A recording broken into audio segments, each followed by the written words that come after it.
am the convener. So, good evening, everybody. This is Dr. Rajvi Mehta. I am the convener of the Indian Fertility Society Special Interest Group on Holistic Health. And I have with me Dr. Poonam Nair, who is the convener of the Special Interest Group on Counselling.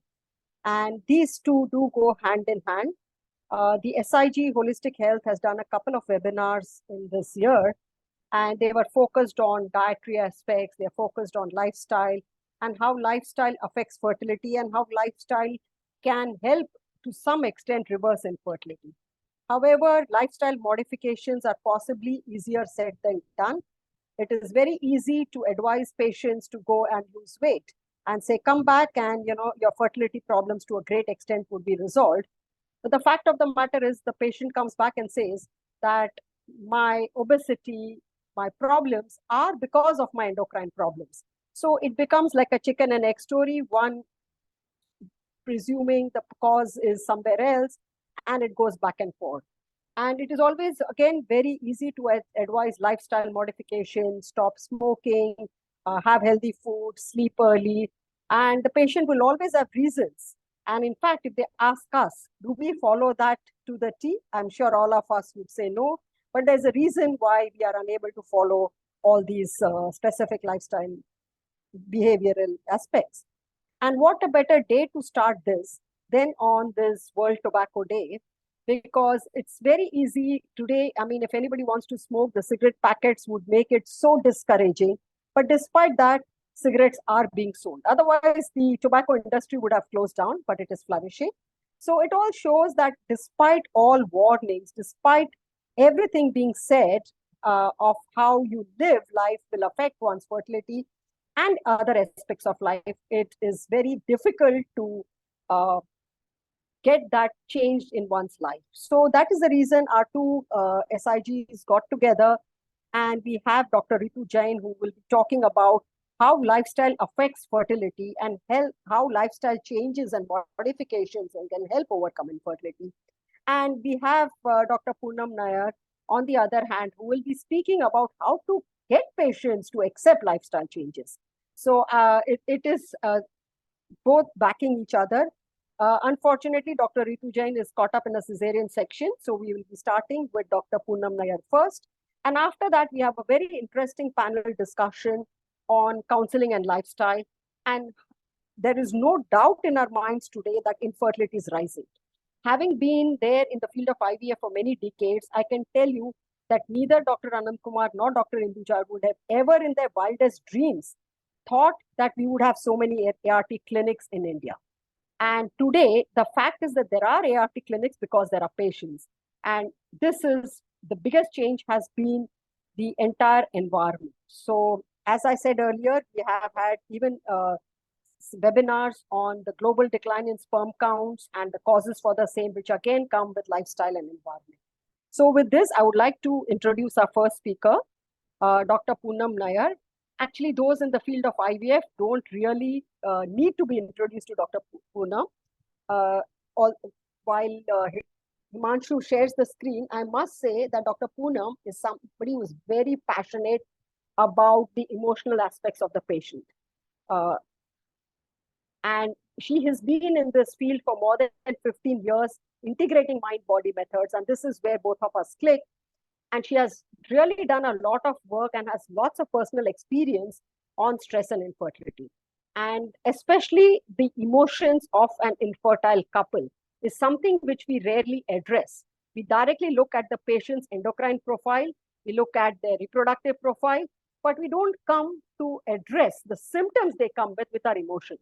So over to you, Dr. Poonam, for your talk, and we really look forward to listening to you.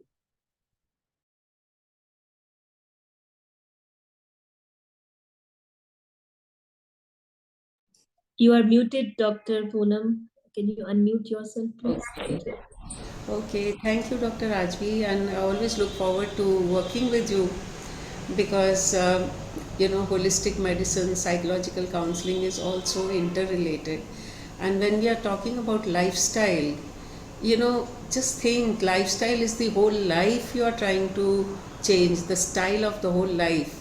So when I get a topic like tips, so I think it's like the tip of the iceberg, but I will give whatever tips I can, and I'll be sharing the presentation with you on this topic, where we are talking about some indicators on how we can counsel patients for lifestyle modification. Now, before we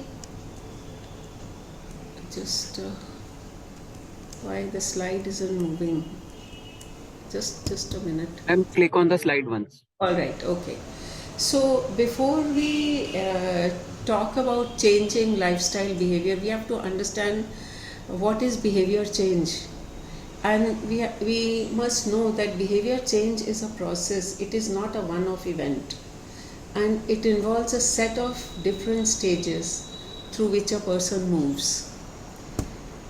Now, what are these stages of change? If we can understand how the person begins to change and how he goes to the final stage of change and then he relapses, which is very common in lifestyle resolutions and quit smoking and so on, all those things, and how we have to start the spiral all over again. So we need to assess what are the 6 stages of readiness of the patient to make the change.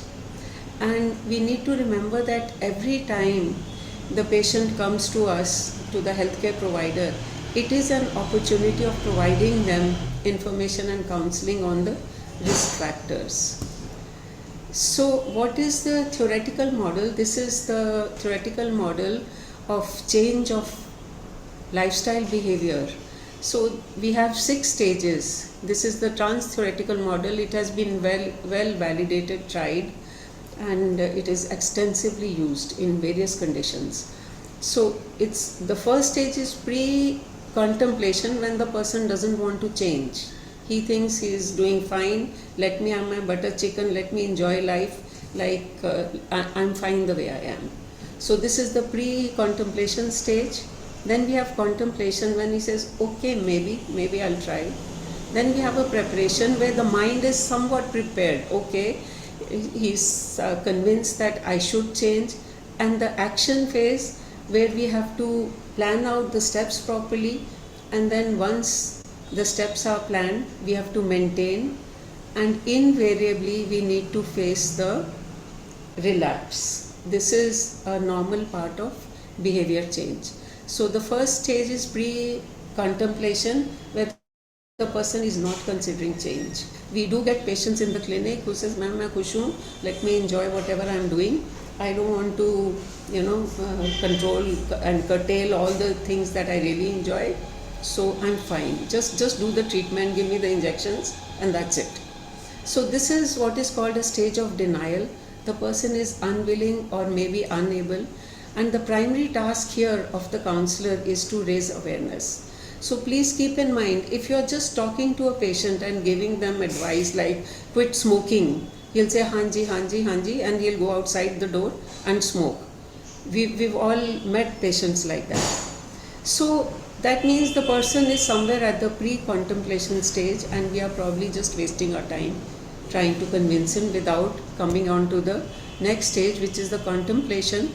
Here there is a little bit more awareness, where he sees the possibility of change but is ambivalent.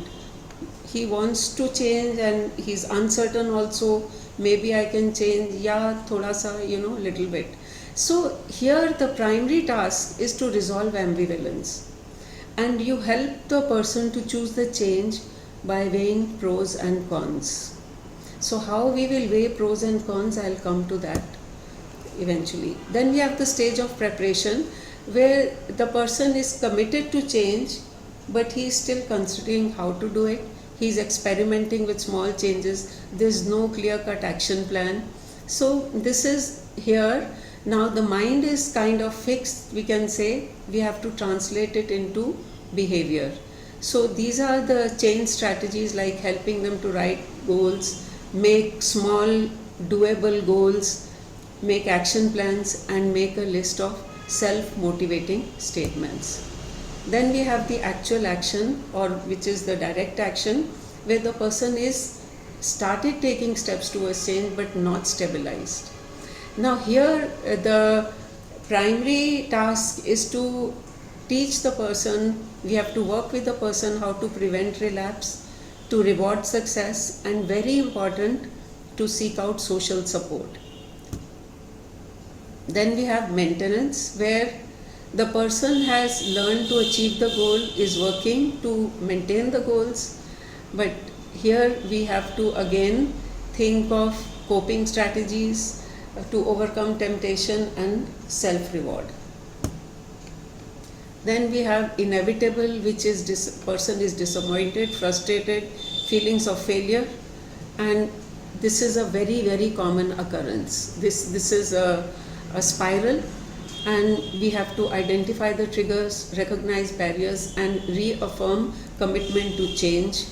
So this is where behavior change takes time. It is not just the doctor telling the patient, okay, do all this, I've done my job, now it's all in, the ball is in the patient's court. It is not quite like that, because it's a complex process, it's a long drawn out process, and we need to assess where this person is standing in the change continuum.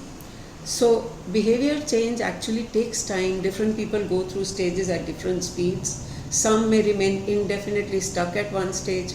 They recognize the need for change, but they are not ready to make the change. A person intends to start or maintain new behavior, but then moves back to an earlier stage. So it is not at all a smooth progression. He may feel disappointed, frustrated, tired, and relapse. And a relapse into old behavior can occur at any point. It does not mean a failure to change. And many people who actually adopt the new behavior make several attempts before it is maintained over long term. So this area is so important that I found these guidelines in WHO, that there is a specific domain called lifestyle counseling, and what are their some brief recommendations. I'll summarize quickly here.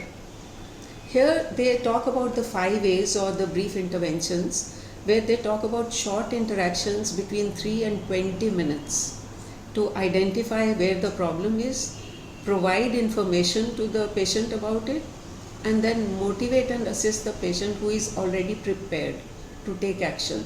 So here this is, we are now starting already with a person who's somewhat prepared. Then they tell very clearly the difference between just giving information and doing counseling is how do you communicate it, that's given in WHO, and then what do you ask. So how you communicate is an extremely important part of the change process.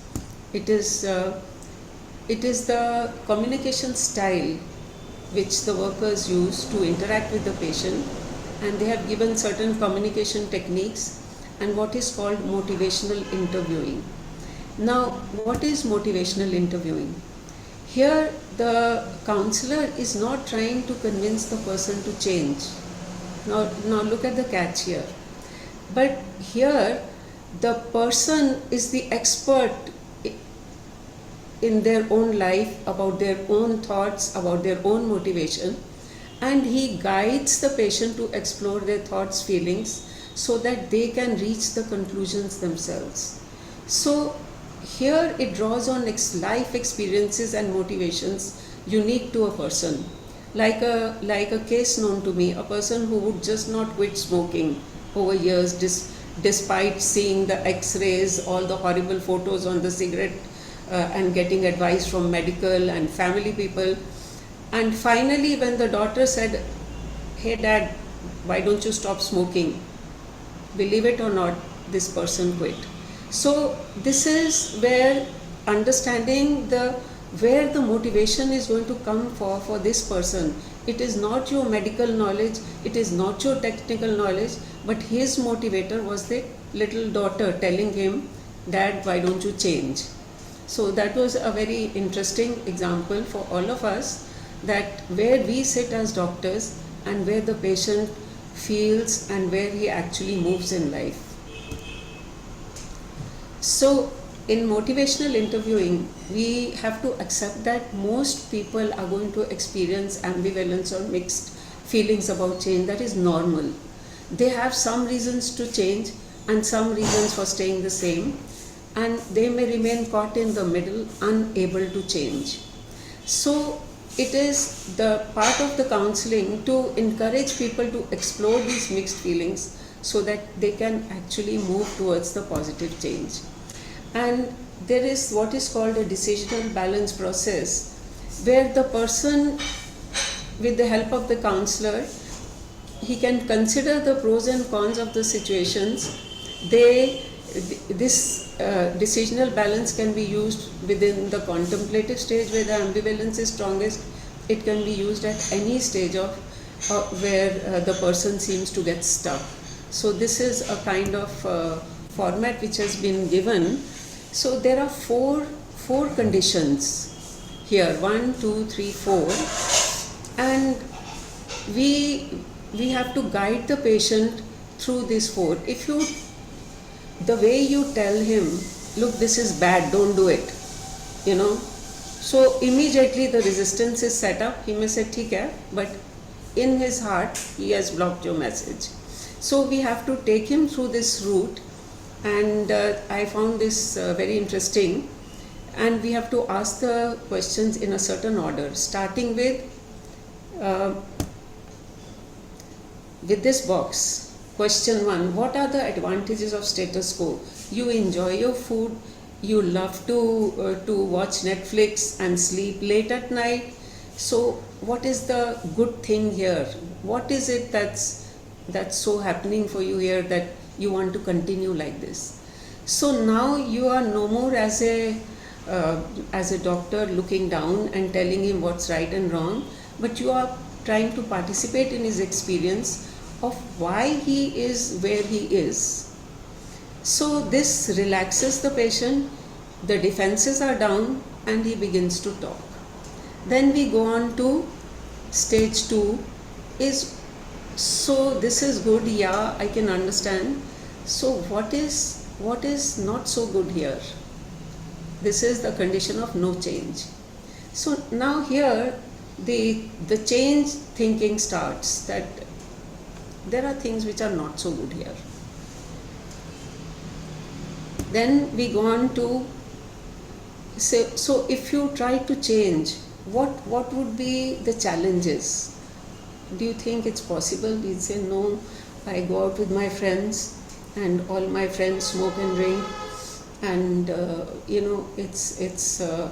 will say all the barriers which are existing. Now what are you doing as a counselor is you are picking up what is going to be his motivators, what are his life challenges and barriers, and by the time you are through, you reach stage 4, which is what are the advantages of changing. So now you could have told him in one sentence, look buddy, stop this, do exercise, lose weight, eat healthy, stop smoking, and blah blah blah. But now you put him through this whole detailed, elaborate thought process. So in his mind, it is his mind which is telling you what is good for me, what is not so good for me. We are engaging in a detailed journey together. Now here, very important, the communication technique has to be right. What we refer to as open-ended questions. Instead of asking him, how many cigarettes do you smoke in a day? Okay, you can say, okay, can you explain, what is it about cigarettes that keeps you going back to cigarettes? So he'll say, when I get stressed up, when I have a lot on my mind, yeah, a drag really helps me to relax, and so on. So instead of having a closed-ended question with the answer like yes, no, maybe, we have to have open-ended questions which will enable the person to talk about their experiences and share them. Then we have to affirm, because there are, it's very easy to be judgmental and to be critical, but we have to find things which are positive in the person, things which they are doing well, so that there is a sense of self-confidence and self-efficacy. The process is of reflective listening. Reflection is like in a mirror. a mirror only throws back what is going to it. So this reflective listening and then summarizing and reflecting back to the patient. So it is like you are not adding, you are not subtracting to what he's saying, but just repeating, paraphrasing. So the whole process becomes very clear to the person who's listening. Now note that the clients are now developing their own arguments for change. As a professional, you could have advised your client to make these changes from the very beginning, but you would have met with resistance, which always happens. There is no resistance when change talks comes from the client. Now, this is the key points in motivational interviewing. We do not tell the person what to do. We listen and show empathy. We help the patient to see the gap between where they are and where they want to be. Let the patient tell you they need to change. This requires a lot of patience from the side of the clinician or the counselor. We have to wait for that whole process to mature and for them to realize that they need change, and help the patient to feel confident about changing. Roll with resistance. Now, what is rolling with resistance? That is, if they say, no, I can't do this, this is, so if they start resisting, you do not confront them, you do not get into an argument with them. You said, okay, so that that conflict or that sense of defensiveness does not enter the communication process. So motivational interview is described as a way of helping people talk themselves into changing. This is, and then the next thing that is given in the WH is the 5 A's. And it refers to what are the things, what is the content that should be covered during the intervention. And first is ask. Ask the patient about the relevant risk factors. Ask in a friendly way without being judgmental. Keep the question simple and record the patient. For example, how much do you, instead of asking how much exercise do you do daily, how is your day generally?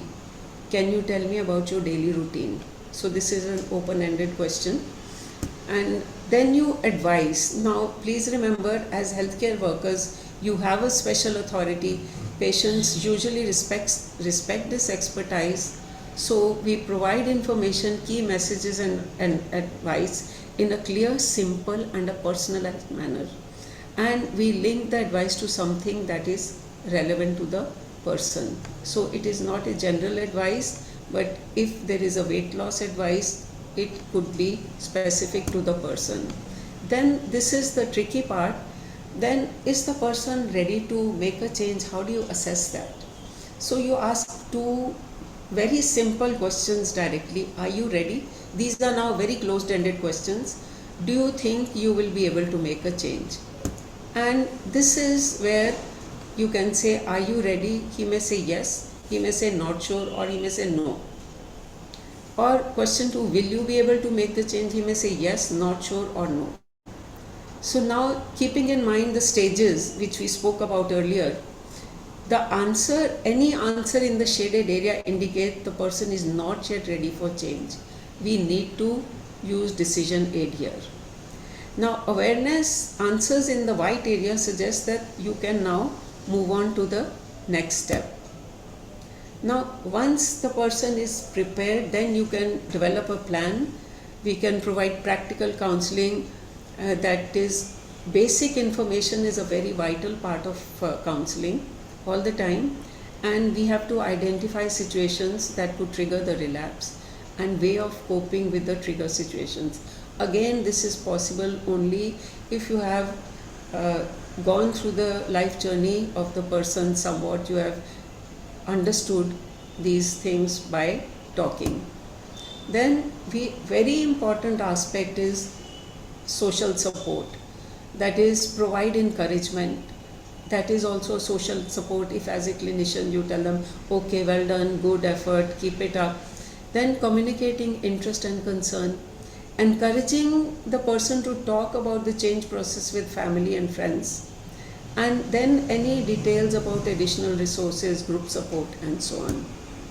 Then we have to arrange a follow-up, which is by contact, phone, or in person, and identify problems already experienced, new ones that arise, and remind them of the additional support, then the next follow-up. And then arrange follow-up for those who have already made the plan changes, congratulate them, because you have to still keep on encouraging them, motivating them. The relapse is inevitable part of the journey. For those who have challenges, remind them to view this as a learning experience, review their circumstances and motivate them to recommit, link to more intensive support if available. So change, when initiated by our clients and nurtured by us, can be a very positive and a powerful thing. Thank you.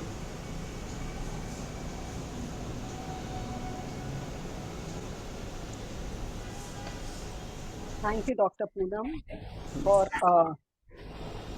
very inspiring, I would say, a detailed talk, right from identifying the individuals, their level of requirement of change, their readiness, and assessing them, and then actually providing them the means as and when ready. I always, what you rightly said is that we need to align with our people rather than sit and give advice, and how to bring them to the level of which they're not looking at it as advice, but it's something they inherently want to do. And I think that is the biggest message, because the whole thing is about patience, not only from their side, but from the sides of the counselors, to get them to be ready for the required change. And the example where all means to stop a guy from smoking was quite an interesting one, and just one word. So identifying the right person who can motivate the change. We will take the questions from the audience later, as we will now have Dr. Ritu Jain, who will be speaking on the role of lifestyle modifications in fertility. Dr. Ritu could not join in early. She was stuck up in her professional commitment. She had an emergency C-section, something which all obstetricians would often land up with. And thank you, Dr. Ritu, for joining in immediately. So I will, so Dr. Ritu is right here with us. Thank you, Dr. Rajvi, for the introduction, and sorry for delay, and thanks for adjusting. Yeah. So do I have right for sharing the screen? Yes, I will also introduce Dr. Ritu Jain. She's our co-convener of the SIG Holistic Medicine. She is the director of the Vardhaman Medicare IVF ICSI Laparoscopy and Childcare Center, and she's working in the field of infertility for nearly more than 28 years. So a lot of experience goes with her. She's met lots of patients, and in whatever my interactions have been with her for the last 1 year, it is very clear that she would like her patients, and she's ready to adopt anything. It's not just medication or surgery, which are her skills, but anything that can give life to the infertile couples. So over to you, Dr. Ritu. Thank you, Dr. Rajvi. Can I start the presentation? Yes. Yeah. Ma'am, could you please put it on the slideshow mode? Yes, madam. Yes, I'm doing that. Why I'm not having that slideshow picture here?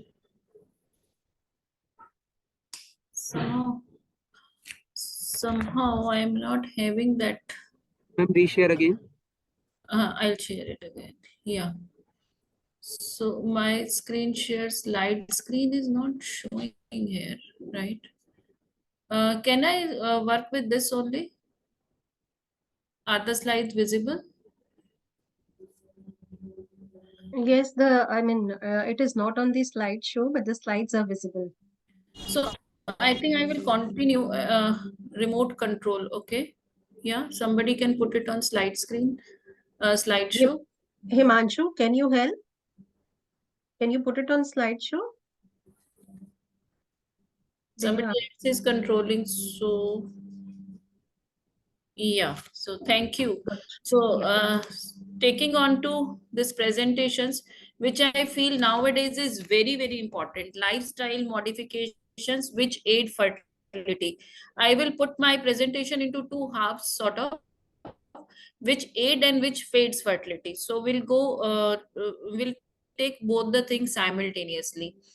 So lifestyle is affecting the life, the basic creation of life, as we all have witnessed over years that infertility has increased, and sometimes we are not able to give any conclusive answer, and it is actually the minor changes which have been brought by the lifestyle.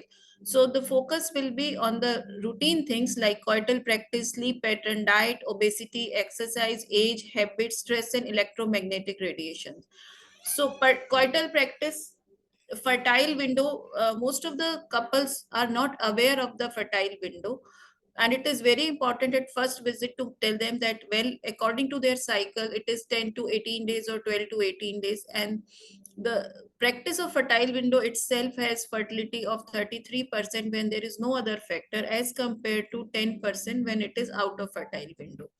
Most of the couple depend upon the ovulation kit, and they believe then when it starts, which is showing two lines over a period of 5 days, and it detects the estrone 3 glucuronide, they do on that day when it shows positive, whereas it is showing the peak of LH, and the surge happens 34 to 36 hours after that. So after that they don't have. So daily or alternate day does not matter much if it is not a male infertility. But nowadays the coital frequency in the working class is decreasing. So this is also one of the cause. Now, remaining supine or getting up immediately, there is no evidence which says that lying down for 5 minutes, 10 minutes, or 15 minutes improves fertility. And well, when somebody is experiencing difficulty in coitus, there are certain lubricants which are fertility friendly, and there are certain which are harmful to fertility, like KY products and saliva is very harmful. Baby oil, canola oil, and certain hydroxyethyl cellulose lubricants are not that harmful. Sleep pattern, when it is day and night working, it disturbs the HPO axis, and we know sleep is so much critical to physical, emotional, and very importantly sexual health. So insomnia leads to anxiety and depression, and disturbed circadian rhythm itself leads to menstrual irregularities, menorrhea, increased miscarriages, lower birth rate, and difficulty in conception. And also diminished ovarian reserve was found to be 30% more likely in females who had disturbed sleep. HPO axis causes sleep dysregulation, which leads to HPO axis activation, and it decreases the uterine receptivity. It suppresses or augments certain reproductive hormones, makes a melatonin change, and there is an inflammatory response. It altogether uh, affects the conception rate, especially in the young working couples. My page is not moving down. Yeah. So we know that these hormones, all reproductive hormones, have some circadian rhythm. So that is why the sleep pattern, change sleep pattern affects the reproductive function. Thyroid TSH is minimal at 10 a.m. and it peaks midnight. Testosterone increases post sleep and peaks in morning.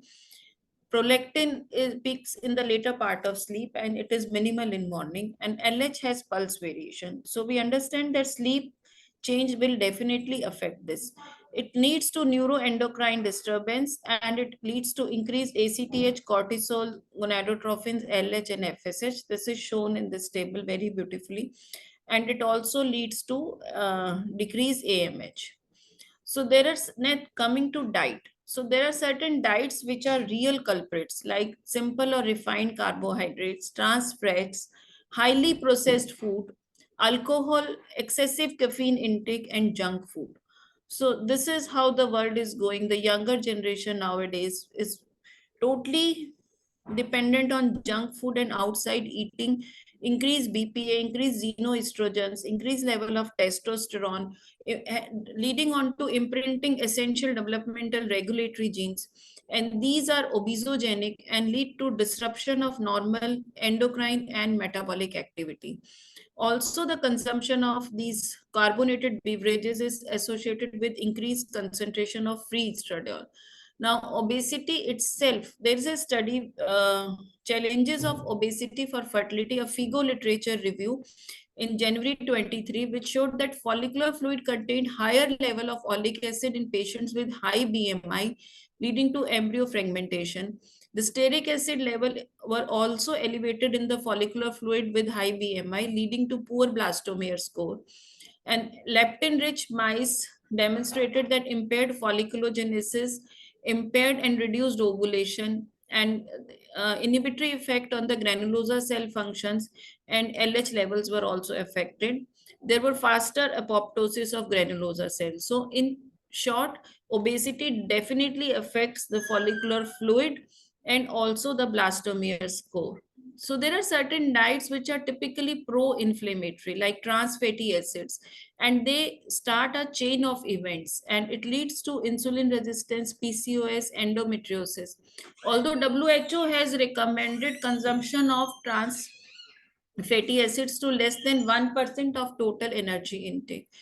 But what is the remedy? It is the anti-inflammatory diet, which is rich in omega-3 fatty acids, which helps in decreasing the FSH levels, like delayed aging, decrease the rate of N ovulation, that is improve oocyte quality, better growth and maturation, and improved embryo morphology. And also it has progesterogenic effect. Now coming on to what are the healthy fats what couple can consume, it is like fish, nuts, walnut, almond, macadamia, hazelnut, seeds such as chia seed and flax seed, which boost the metabolism, also olive oil and avocado oil and avocados.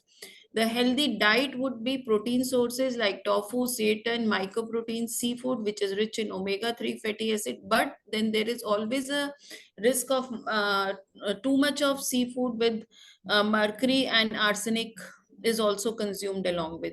Whole grains like oatmeal, brown rice, rye, whole wheat are healthy, raw nuts, and then legumes, beans, lentils, all from chickpeas, black beans, and classical red beans.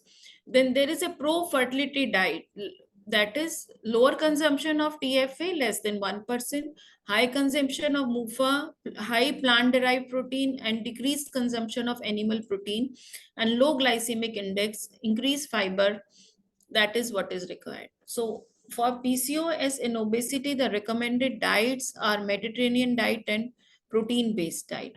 So this one study compared very well the Mediterranean diet and Western diet style.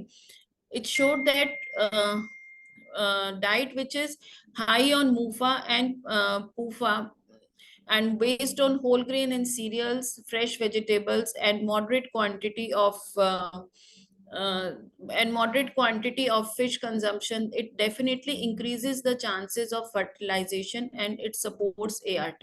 Whereas the Western Western style diet, which based on refined cereal, low consumption of legumes, it definitely leads to increased insulin resistance, type 2 diabetes, PCOS, and impaired ovulation. So there is a definite evidence to that. So dairy and endometriosis. Dairy product can definitely lead to endometriosis. So there are certain studies on this. There are certain micronutrients which are essential for fertility, like for male, for sperm tail function, selenium, zinc, vitamin C, E, beta carotene, and folate are important. For female fertility and implantation, folate, zinc acid, vitamin C, B12, D, and vitamin A. We know that zinc improves ovulation, folate improves the cellular metabolism. So just a minute. So this was a study, the impact of preconceptional malnutrition on female fertility, where they have very beautifully elaborated that all micronutrients affect the cellular metabolism at one way or the other. Now we all gynecologists and IVF specialists, we very well know that age is the biggest marker for fertility potential, and all are aware of this Poseidon category, Poseidon criteria, and we know that group 1, 2, 3, and 4, this really helps us telling a couple that as their age increases, the AMH decreases, the chances of miscarriage that increase, the aneuploidy risk increase as they progress from group A to group 4. So our aim is that as soon as couple approaches to us, we can show them this and help them tell that, well, they should plan early. As Dr. Poonam very beautifully explained the counseling part, this Poseidon criteria also helps them explaining that if that, yeah, well, in the low risk criteria, here you stand. So you modify your lifestyle, you modify all these measures so that the chances of conception increases and chances of a euploid embryo also increase. So we can show them these graph. This also helps in increasing, convincing them that they should plan fertility in time. As we know that age, with advancing age, the male and female both fertility parameters are affected to a great extent. In male, it leads to decondensed chromatin, the histone levels are increased, micro deletions are increased, and it leads to more aneuploidy. For females, the risk of aneuploidy increases as the age advances. The higher number of grade 3, 4 embryos, more implantation failure, more pregnancy failure. So it is very important that we counsel these couples that, well, they can plan their fertility in time, or at least have fertility preservation, the oocyte or the embryo preservation as they wish to. Now, electromagnetic radiation, it is, we all are surrounded all the time by electromagnetic field, and it has great impact on the male infertility. It leads to deleterious effect on the sperm parameters like count, morphology, motility. It affects the cellular metabolism, endocrine system, and increase oxidative stress leading to sperm damage. So what helps actually is the melatonin, N-acetylcysteine, green tea or medicinal plant tea leaf extract have antioxidative property. But most importantly, we have to tell them that when they go to sleep, they should put the Wi-Fi circuit off when they go to sleep. They should not put mobile in their pockets, because it has shown to increase the temperature in the scrotum, and it definitely affects the motility and the function of the sperm parameter. So cell phone definitely destroys it is leading to destruction of germ cells. It was a beautiful Cleveland study in 361 males, and they found that cell phones adversely affected the parameters. So and they actually categorized according to the time count and the number of hours they were using the cell phone, and they found that it was p value was very significant if the usage of cell phone was more than 2 hours a day. So everywhere the EMG field, and cell phone has got the maximum we see 800 to 1900 mAh. It definitely affects Leydig cell, Sertoli cell, and all parameters of fertility. So environmental toxins, particularly the diesel particulate. We live in cities and one cannot avoid diesel particulate matter on roads, which definitely leads to increased oxidative stress and DNA damage, capacitation, and as well as oocyte function. Now coming on to stress, increased glucocorticoid stress concentrations, it leads to profound dysfunction of HPO axis. So these all things, stress leading to increased inflammatory markers, leading to lipid peroxidation, again oxidative stress, glutathione depletion again increases the oxidative stress, leading to mitochondrial dysfunction, stress increased cortisol and lowering the level of LH, FSH, estradiol, and affecting the oocyte maturation. It's a vicious cycle. So countering the stress has been beautifully told by Dr. Poonam. And how the stress management, there are different therapies. Of course, first the relaxation should come in mind. The definite psychologist can and the counselor can be of great help in stress management. But what are the ways? It can be time management, music, certain therapies, spas, exercise, hobby, meditation, yoga, and restoring back to nature. And there is no substitute for yoga and exercise like running, aerobic training, and all those 12 poses of Surya Asana and fertility yoga. They are freely available, but only thing is one needs motivation to start. and for that, counseling them is very important. And thank you so much. Thank you, Dr. Ritu, for this very detailed, comprehensive talk. We will open out, before we go for the panel, we can open out if anybody has any questions for our two speakers, Dr. Ritu and Dr. Poonam. One talked about the lifestyle management and various fertility, how it is affected by our lifestyle. And then Dr. Poonam actually gave tips on how to modify lifestyle. So if there are any questions, yeah. Yeah, Dr. Rajvi, I have one question. Maybe both of them can take it one by one or whatever. These days, lot many patients are coming and they are telling us that the Google says that vegan diet helps in PCOS. Question number one. And second, the role of antioxidants. And these days, like CoQ also reporting a very beneficial effect in both male and female infertility.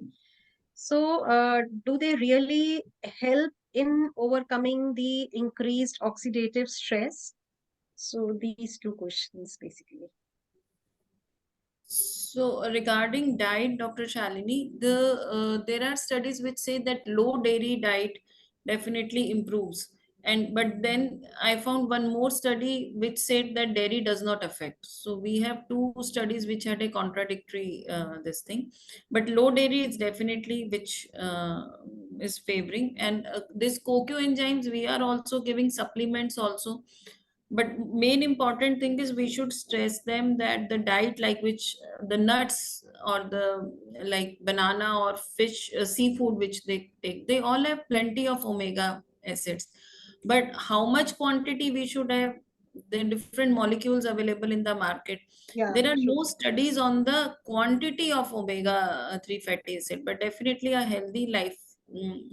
But we also stress actually to wash the vegetables also very very thoroughly, because it contains so many pesticides. Apart from endocrine disruptors, washing the vegetables or soaking them in lukewarm water for some time before cooking, or not eating the unseasonal vegetables is also a way forward, because the vegetables which are grown out of the season definitely has more pesticides on them. So that's it. Dr. Ritu, about dairy and the conflicting studies, it is very likely that it may not be dairy itself, but the contamination that is occurring with, the xenoestrogens, which may enter the food chain. Yes. And, the animals consume it. And therefore, possibly when dairy is consumed, where the animals have been on, consuming all this pesticide-rich grass or stuff like Yes. that, and then it is possibly causing a negative feedback and affecting fertility. So, Ma'am, nowadays very young couple who are in their 20s only, they come with dismal values of FSH, AMH, and if you ask them the way they are eating chips, kurkure, or the way they are eating vegetables, or they are consuming food from outside, so the quality of food in general, the timing of food, everything is changed. So probably that is very big factor.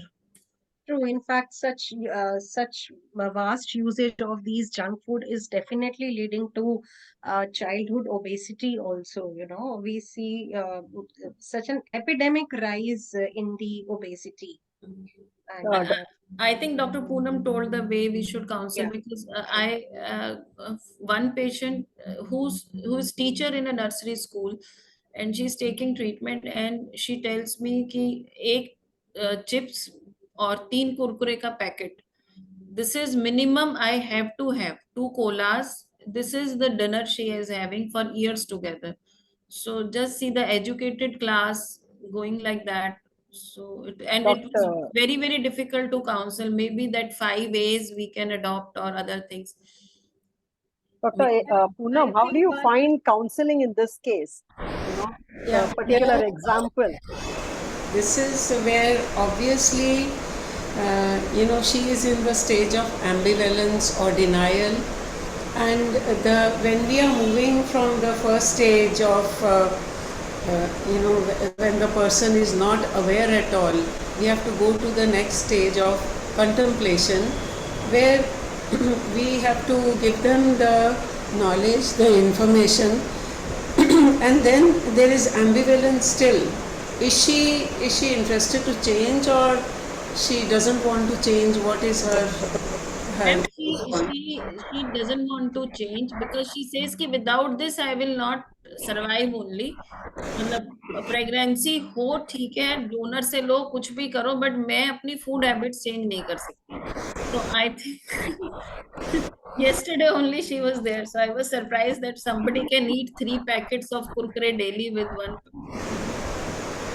Yeah, I think that is a very typical case, and where we are probably need to tap into her subconscious motivations also, because while we can put her through the decision process, the stage 1, 2, 3 and 4 that we talked about, so I think maybe nobody has ever done that to her, so that what she enjoys, she really enjoys, okay, then is there something in it which is not so good, and why she can't change, what are the barriers, and if one goes through the entire decision cycle with such a person, we may be able to come from pre-contemplation to contemplation stage. And like we said, the change it's not necessary that a person will progress from one to the other. If the person is in complete denial after going through the whole cycles, then definitely we need to go deeper into the psychological conditioning, childhood, and from where this kind of statement has come that I cannot live without this. It's on the verge of addiction. Yeah. It is an addiction. So there is an emotional, huge emotional underlay here, comfort eating and so on. So it's a mixture of, having full knowledge given in a stepwise manner, somebody to join hands with her and to go through the stages. Maybe we can at least start from first to the second stage of change. Yeah, we are trying counseling her. We are trying. Yeah. Okay. So now we have Ekta. Ekta, you had some question? Yes. Ekta, you Unmute have to yourself. unmute yourself.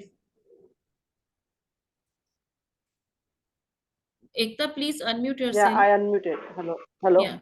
Yeah, this question is for Dr. Poonam actually. Now, in our field, counseling thing is just coming up. So people are registering, taking counselors sessions. Maybe they have their own thinking about the counseling. But minimum, how many sessions per? I mean, we should at least give them that comfort that yes, they can accept the counseling session and go ahead with the counselor during the treatment, because one session definitely will not be enough, but they are not even ready to take one session. But then minimum how many sessions are required to make them comfortable?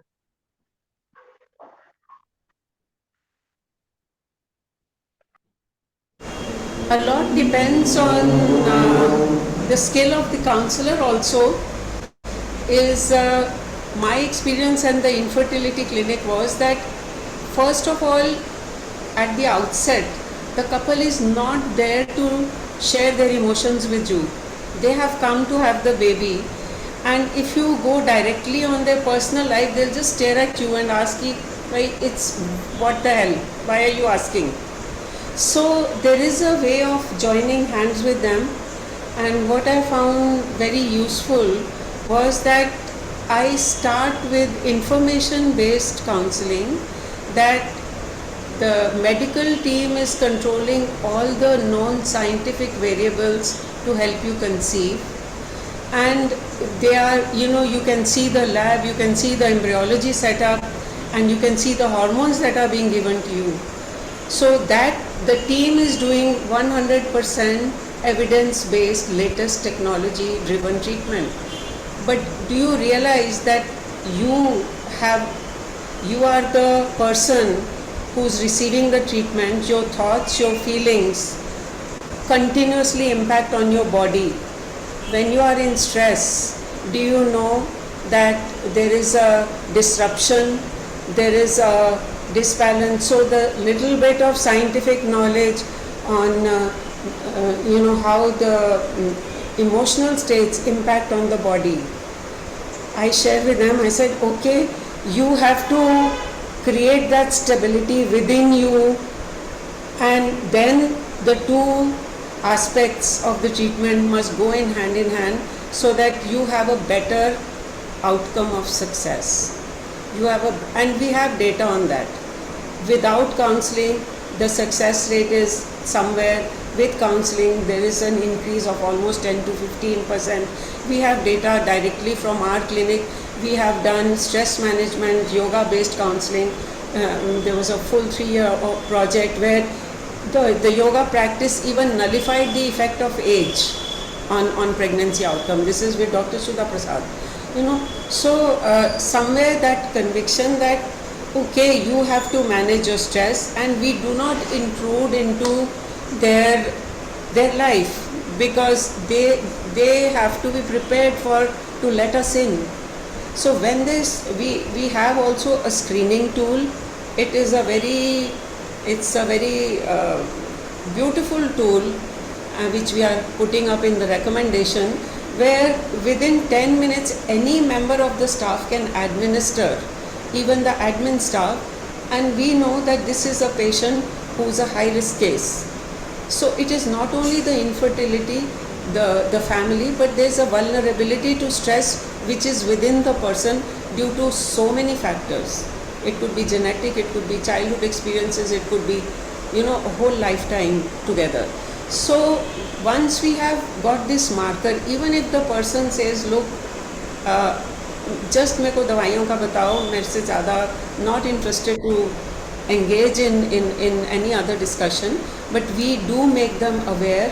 We do tell them that these are the methods of stress management. And I said, okay, I am 24/7 open helpline for you.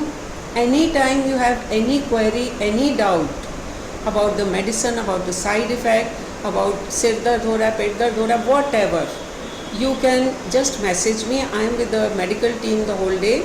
So sooner or later, in the shortest possible time, I will revert back. So they have this, it's like a one-point contact in this journey. And so their concerns from finance to mother-in-law to fights with the husband to I am having a stomach ache and nausea, I am connected. Now, despite this, I've had experiences like a woman who we are planned for ET, and everything is ready, and she just whispers something in my ear before going, and I just thought she's breathing, and I look at her and she completely breaks down and cries. She says, my husband doesn't want the baby, this is a donor, and I'm going to divorce him, I'm going to leave him, I'll take my one child and this child, if I get it, to my mother's house. Now imagine this whole thing exploding in your face just before ET. How do you handle? Where do you start? So where the counseling sessions have to be in-depth and consistent, so that at some stage the woman, and then I asked her, why didn't you tell me all this? We were meeting. She says, ma'am, मैं अपनी problem खुद solve करना चाहती हूँ. I don't like to share family matters with others, which is a very typical attitude. And there is a label कि आप मैं mental थोड़ी हूँ. Why should I see a psychologist? So all those things means that actually we have data that at the beginning of infertility journey, the incidence of psychiatric disorders is 3.5%. By the time they have done their journey, it is 20. There's a 6-fold increase in mental identified diagnosed mental disorder.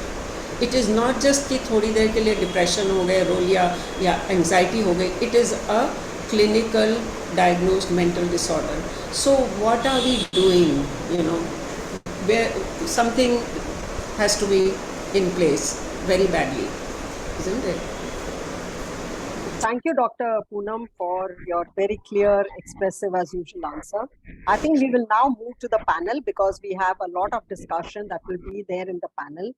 So I would like to introduce the two moderators of the panel. The panel is on counseling in difficult case scenarios. And I think Dr. Poonam has set the ball rolling when a patient at the time of ET says that the husband doesn't want the baby. And I think it's a very difficult time to sit and take decisions. Sorry, Dr. Puneet, I thought we'll take up your discussion questions during the panel, so I didn't give you a chance to talk. So the No worries. moderators of the panel are Dr. Shanili Chawla Khanna, the co-convener of this SIG, who has really been working to get these kind of discussions with lots of ideas, and Dr. Aanchal Agarwal. So Dr. Shalini is a senior IVF and laparoscopic consultant with Max Hospitals. And I'm not going to talk much about her. She is a clinician, but with a lot of interest in lifestyle, and therefore is my co-convener. And we have Dr. Aanchal Agarwal, who is the Associate Director of Cloud9.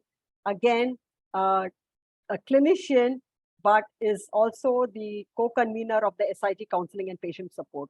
So here we have all our people here who are there, who are clinicians as the other panelists in this, but with a lot of concern about patients. So our panel is quite interesting. We have the clinicians working in the field of ART, we have clinicians, and we have the counselors. So I now hand over the forum to Dr. Shalini and Dr. Aanchal to take this over. Dr. Rajvi, you can introduce the panelists also. And Okay. then we'll, yeah. Okay. So the first panelist is Dr. K.D. Nair, and I don't think anybody in this forum would want us to introduce him. But since it's also patient support, he is one of the driving force of the IFS. He's the president of IFS and very much into research, having had consistently presentations at both the premier ASRM and ASHRAE. Then we have our Dr. Surveen Guman. Dr. Surveen Guman Sindhu is the secretary of Indian Fertility Society, and is somebody who is really encouraging our SIG on holistic health. She is the director and head IVF at Max Super Specialty Hospitals. Dr. Poonam Nair, I think in the last 1 hour, those who have been listening, I think don't need any introduction. Then we have Dr. Puneet Rana Arora, who's the founder director of Center for Infertility and Assisted Reproductive Technology in Gurgaon, an executive member of IFS, founder member of the Fertility Preservation Society. The next panelist is Dr. Neeti Tiwari, who is again a senior consultant of IVF at Sri Gangaram Hospital. Then we have Dr. Anupama Bahadur, professor and unit HOD at AIIMS Rishikesh, interested in robotic surgery. And then we have Dr. Amita Puri, who is the director, Optimus Center for Wellbeing, and somebody who has been very active, constantly looking at new avenues for clinical psychology. So with this, I will now hand over to Dr. Shalini to take the discussion forward. Dr. Shalini and Dr. Aanchal. Yes, thank you, Dr. Rajvi, for the kind introduction of the moderators and the panelists. We begin with our panel discussion. I will just screen share my.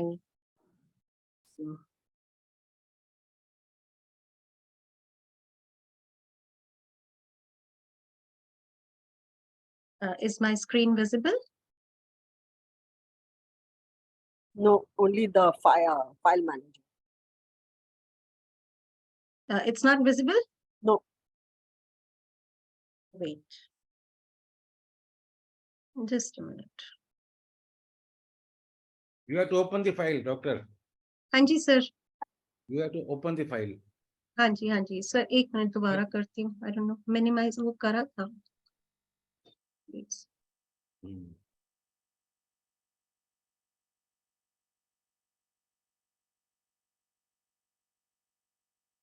Maybe reshare it. Yeah, I will just. Is it still not visible? No. Acha, I'll reshare it. Okay, we'll stop and reshare it.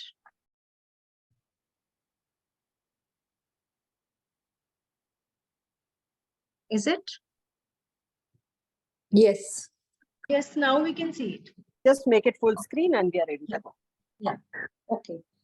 So, as after having learned so much about the lifestyle modifications, and Dr. Poonam taught us so much how to counsel these patients, we as a clinicians are at times we struggle so much with different clinical case scenarios, and then the counselors are the one who really help us in counseling the patients. So we all know that infertility is a global problem, and counseling plays a very integral part.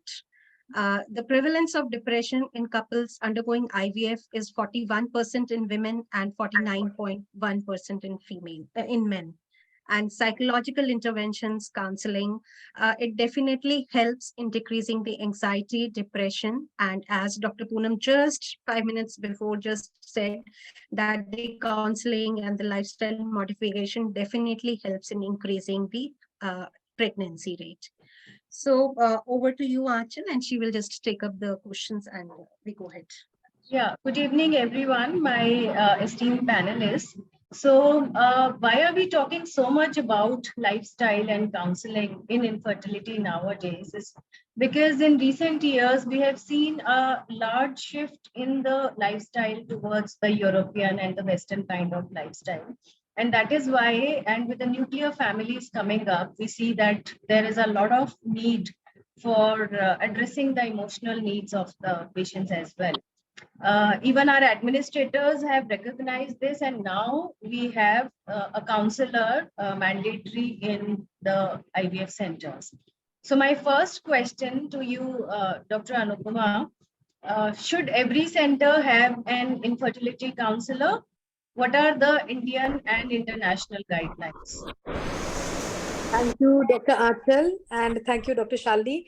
At the outset, I'd like to thank Dr. Poonam and, of course, Dr. K.D. Nair, sir, for having me, for including me in this panel discussion. As far as your question is concerned, well, yes, a counselor is required, and as per the Indian Act as well, ART clinic, which is of level 2, it should have a minimum of 1 gynecologist and 1 anesthetist, an embryologist, and 1 counselor. So a counselor is a person who is a graduate in psychology or clinical psychology or nursing or life sciences. Even when we register for the ART clinic, one has to give the name of the counselor. Like we give name of a gynecologist and an embryologist, similarly, the name of the counselor is mandatory. And while counseling for donor oocyte or sperms, the name of the counselor, it has to be mentioned in the form. So having a counselor is definitely going to help. And as per the law also, 1 counselor is required. I think Dr. Poonam can add more to it. Ma'am? Yeah. Counselor is required not only legally, but also the fact is that it's a very long process. The infertility treatment is a complex condition. It is not a one-point contact, and they come with a lot of hope, with a lot of expectation. They put in a lot of money for it, and then sometimes the woman takes leave from work for 1 year or so just because they want to have the family now. But we all know, and that is part of infertility counseling, is we have to tell them the truth that this is the limitation of the science, of our knowledge. But you look at, the patient is still optimistic. If you tell him, okay, 40% chance, cumulative rate 85, I still don't know whether you will be in, even after cumulative, whether you will be in that 15% or the 85%.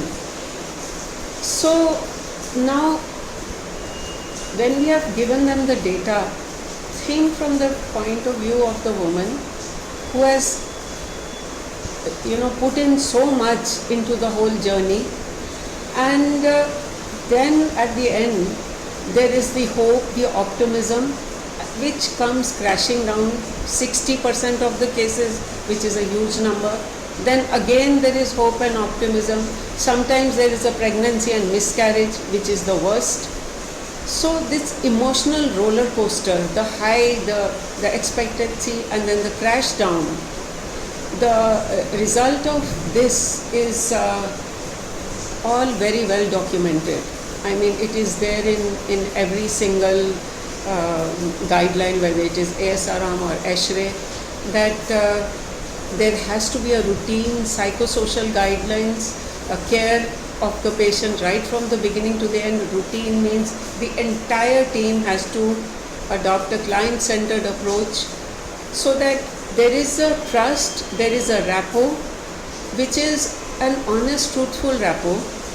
And when there is a crisis time, there are times where the studies have shown the patient is particularly vulnerable before embryo transfer, very high stress. So there is a routine guideline that relaxation has to be there before the embryo transfer. Then after the embryo transfer is the 2-week waiting period, where the woman is literally sometimes obsessed. Every day, every moment she is waiting. We've had couples where they say that, madam, the whole day she is on some app and she is looking कि day 1 में embryo ऐसा होगा, day 2 में ऐसा होगा, and so on. She is watching the growth of the cell division and so on. And you know, with this kind of focus, and then when the result doesn't come, so no matter how much you have prepared them, the emotional hit is there. So what do? The guideline is that we do get them right at the pre-treatment level. The preconception, pre-treatment is a very beautiful window period when, you know, all the guidelines have said that besides information, stress management, exploring the family dynamics, so that during the journey, when the actual crash comes, which will be there, they are able to recover and bounce back faster. So this is, you know, the international guidelines, and in India we have to still develop guidelines, which we are working on. Our team, SIG group, is working on it, and our clinical psychologists in the team are all in the process. And we have things which are very culturally unique in India. The obsession with a male baby. When the female is delivered, it's like there's martyrdom, somebody has died, that kind of grief in the family. So there's so much need for counseling here. And then there are the father-in-law who bring the daughter-in-law, you know, that family dynamics which are very, very unique to India. How much the control is there of the in-laws on the daughter-in-laws, decision making and life choices. And what does it do? Is it helpful? Even if the baby is conceived and brought to full term, and the woman is not really accepting the pregnancy, there are so many factors here. So yes, you know, even there are times when we have repeat cycles, the unknown. Ma'am, sorry to interrupt, but we'll take the discussion in the next question. Yeah, sure. Okay.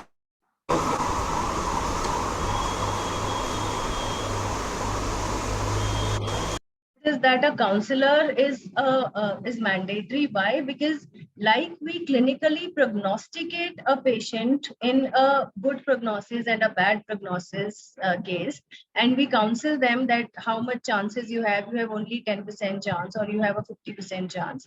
Similarly, it is very, very important to prognosticate the emotional quotient of the patient as well. What is their baseline psychological status, and how likely are they to need more of emotional support? So coming to the next question, what are the signs and symptoms, or to say the red alerts, where one feels that the couple is more prone to loss and needs extensive counseling? Dr. Shalini, can you shift it a little upwards?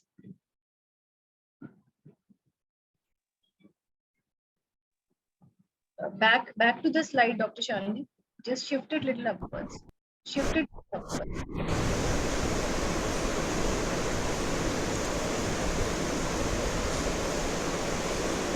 Yeah, sir, would you like to take this question? Dr.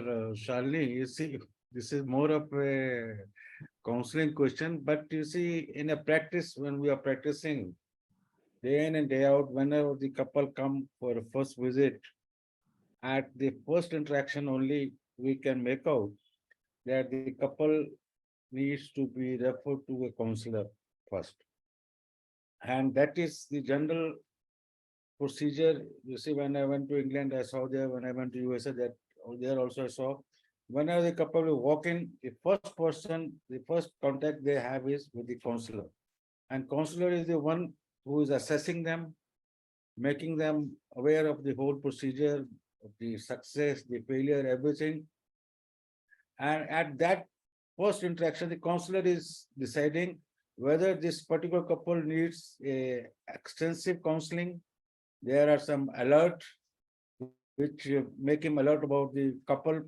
And you see, if you are a experienced, skilled counselor, you can always make out whether the patient needs further counseling, and there are some alert sign.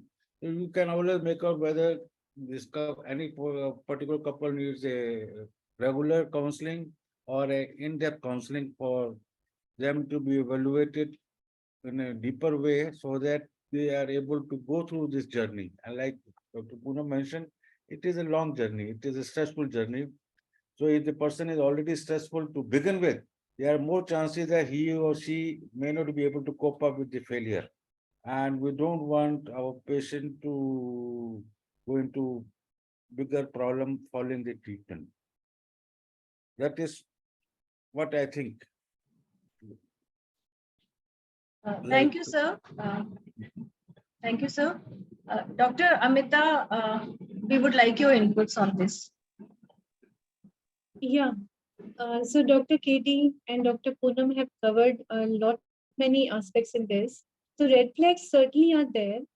The first time, the moment the couple enters the portals of a clinic, the way they come, the how close they are, the physicalness of the way they are coming and they are interacting with each other, the non-verbal cues. So even before we take the assessment, the first assessment regarding baseline psychological status, which is very important. But the non-verbal cues are a huge givens, we have to have that eye for that, the counselors, and the way they're interacting with each other, the way they are sitting closer, they are looking at each other, these small subtle signs and the tone of the voice and the content of conversations of the various these small red flags which are there. And if it is so, because the very fact, the moment a couple enters the portals of a clinic means they already have gone through, are going through lots of physical and emotional stress. And in the Indian context, lot of family pressures are there. So these are very normal things we're talking about. Lot of family pressures are there. And the fact that they feel that it's a personal failure they could not conceive, they're not able to speak with anyone. These are normal aspects. Talking about the psychological ways, the pathology, if it exists beforehand, maybe someone is depressed or clinically anxious or clinically stressed, where they're on medication for that also, or PTSD or some childhood traumas. So they may be carrying a lot of emotional baggages, which the counselor, the expert counselor specializing in infertility counseling, would be able to focus on and to address them. Even before we start talking about checking out their baseline psychological status. I mean, the way they have come, naturally, we are supposed to do screenings and other things, but the normal stress and this kind of so-called not so normal stress also needs to be addressed, understood, identified, and dealt with. Yeah, correct. So, and a very small factor is in the initial assessment, if we see that the patient sees this conception as the central goal of her life. If she she's not focusing on anything else. And sometimes there are people, we encounter couples where the lady says that if I'm not able to conceive, then I have not achieved anything in life. If this is the kind of thing they show, that they see this as the only central life goal, and some patients leave their jobs, they are sitting at home, they are just focusing on this. So these are the couples where I'm sure you put a red flag that they would require a lot of emotional support. If it comes negative, it's not successful. Yes, certainly. So we get many cases in our hospital also where they are going through or they have gone through these treatments, and they are going through grief and all of that. And the worst scenario they project is कि कोई था ही नहीं हमसे बात करने के लिए, किसी ने कुछ समझाया ही नहीं हमको. So and they feel as if they have been cheated by by people around them who were supposed to guide them, anchor them, mentor them. So the family, the community, everywhere they feel cheated. And when they come to us, at the last resort, they are already in depression. I mean, whatever baseline psychopathology was there, it deteriorates even further. And that is where a very subtle and expertise, someone who has subtle and expertise in infertility counseling only can understand. So it's a very specialized area, even for counselors also. Correct. And then there are certain clinical situations during the course of treatment where the couple might get off balance, like while we are investigating them and we find that the lady has an extremely poor ovarian reserve, or the male has azoospermia, and we might have to counsel them for third party reproduction. In cases where they start with a very optimistic attitude, and then during the course of stimulation we find that there is an extremely poor response, there are very few oocytes, or there is fertilization failure, it's empty follicle syndrome, or sometimes we do not have any good quality embryos to transfer.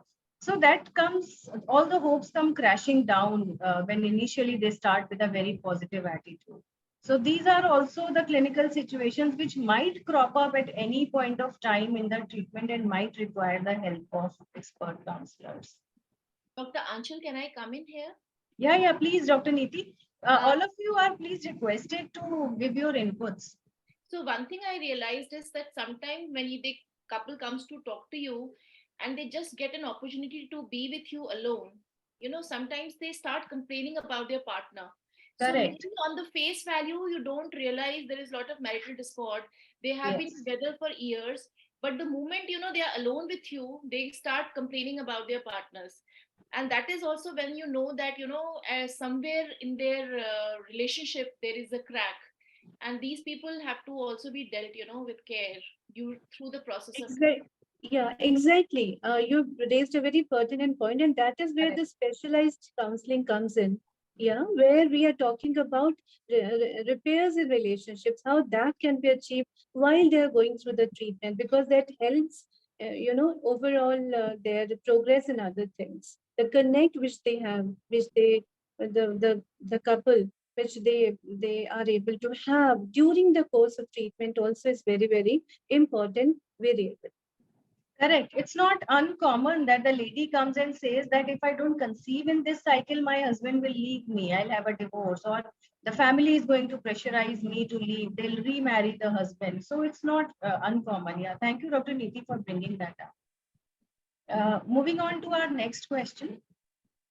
So this is a case scenario where the wife is 33 years old and the husband is 36 years old.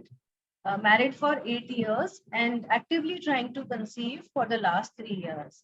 So we'll take it as unexplained infertility. We've investigated the couple thoroughly and not found any cause. So take it as unexplained infertility. Both are working in corporate setup and have very hectic and stressful work schedule. And there's a lot of pressure from society and friends for conception now.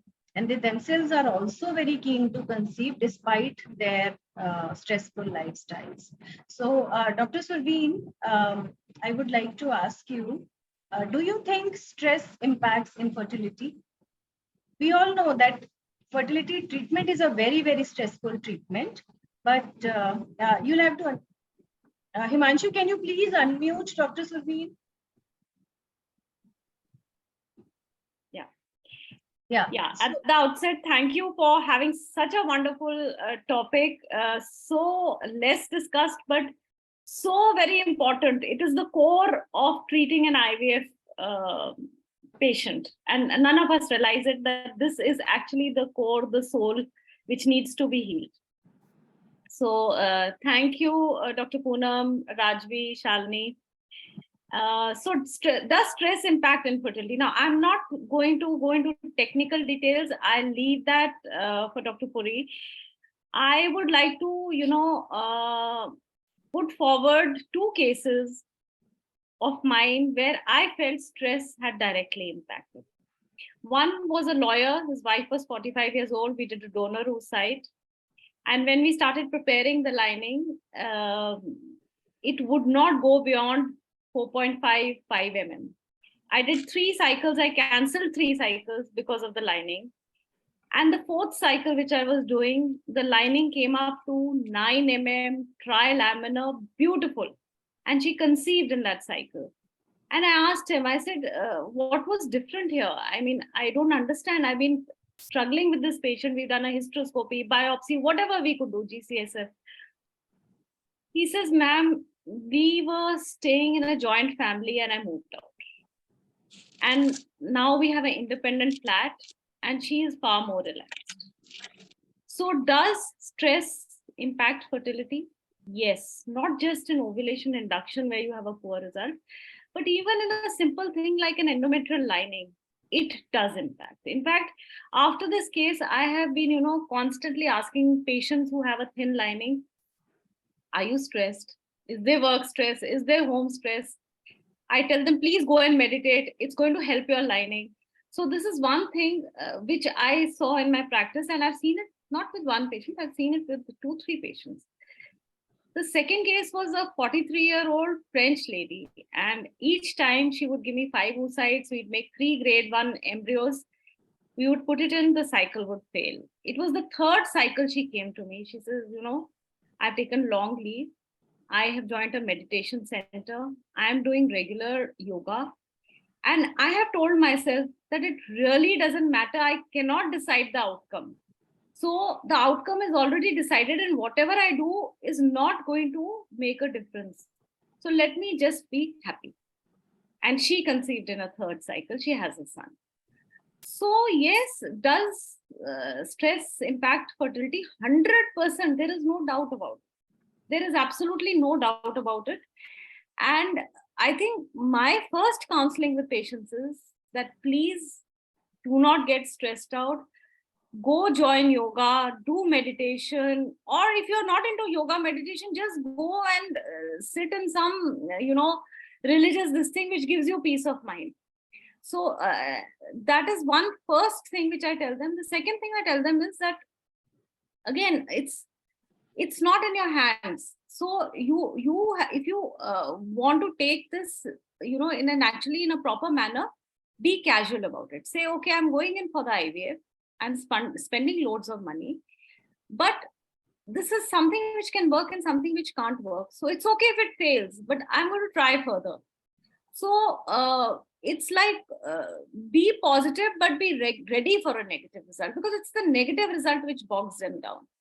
So this is what I have to say, but the technical aspects, I think Amita and Dr. Poonam, they can probably put in better into this on how to deal with these patients. What are the techniques for stress relief? Yeah, so the simplest thing to what we can do on our level to curtail their stress is to tell them, do not stop everything for your IVF treatment. It is something which goes on with your life. So it's just an addition to your routine. Do not make this the only thing which is happening in your life. Yeah, just be casual about it. Yeah, absolutely. And I tell them, never give up work. I mean, never take chutti. Yes. So just for the purpose of explanation, how stress works is by altering the hormones. Stressful stimuli causes the activation of hypothalamic pituitary adrenal axis and the sympathetic adrenal axis, which leads to a high rise in the corticosteroids, epinephrine, and norepinephrine. And when there is so much rise of corticosteroids, it makes the pituitary believe that the steroids are in high levels. There is a negative feedback on hypothalamus, and the gonadotropins FSH and LH, which are actually required for ovulation induction, folliculogenesis, for growth of follicles, for quality, are pushed back. That is how this leads to a reduced fertility and also impacts the endometrial lining, like the clinical examples that Dr. Surveen just said. We all have seen similar examples in our practice. And it is basically the corticosteroids which have a negative effect on follicles as well as on the endometrium. Dr. Puri, would you like to add something? Yes, thank you.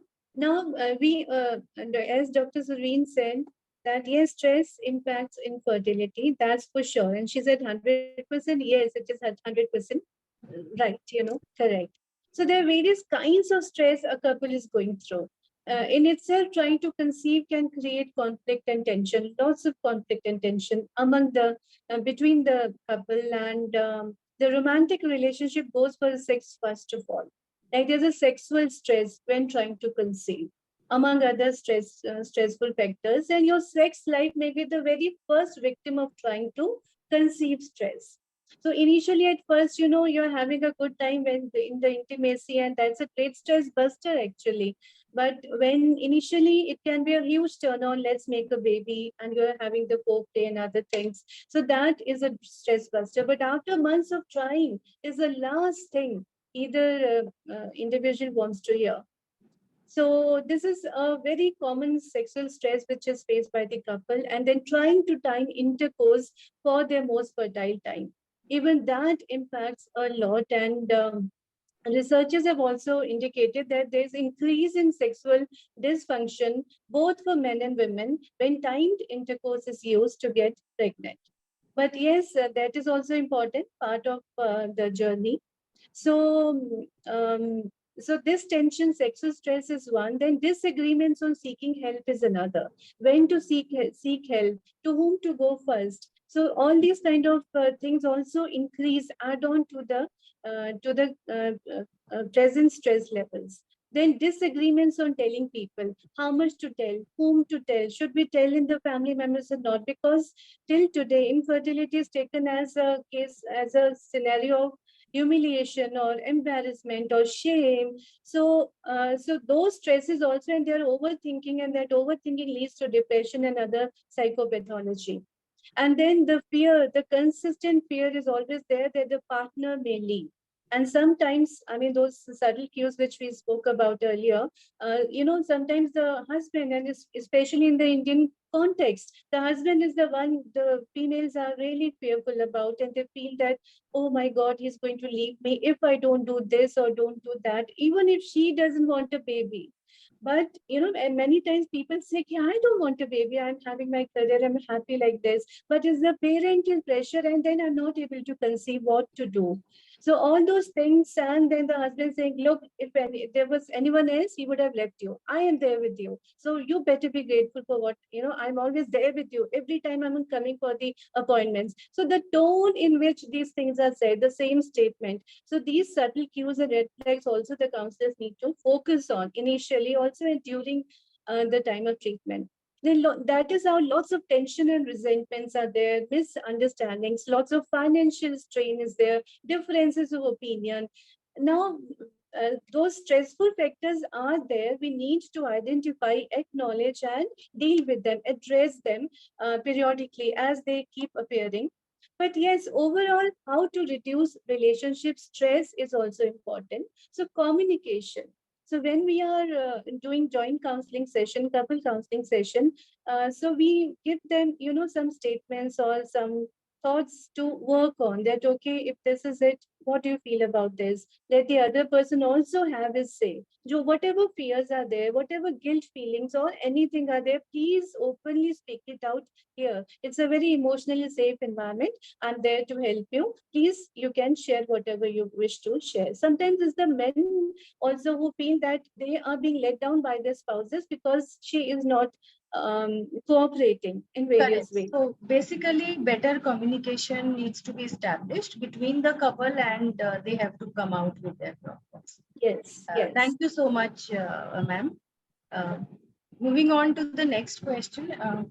Shalini, would you like to take this?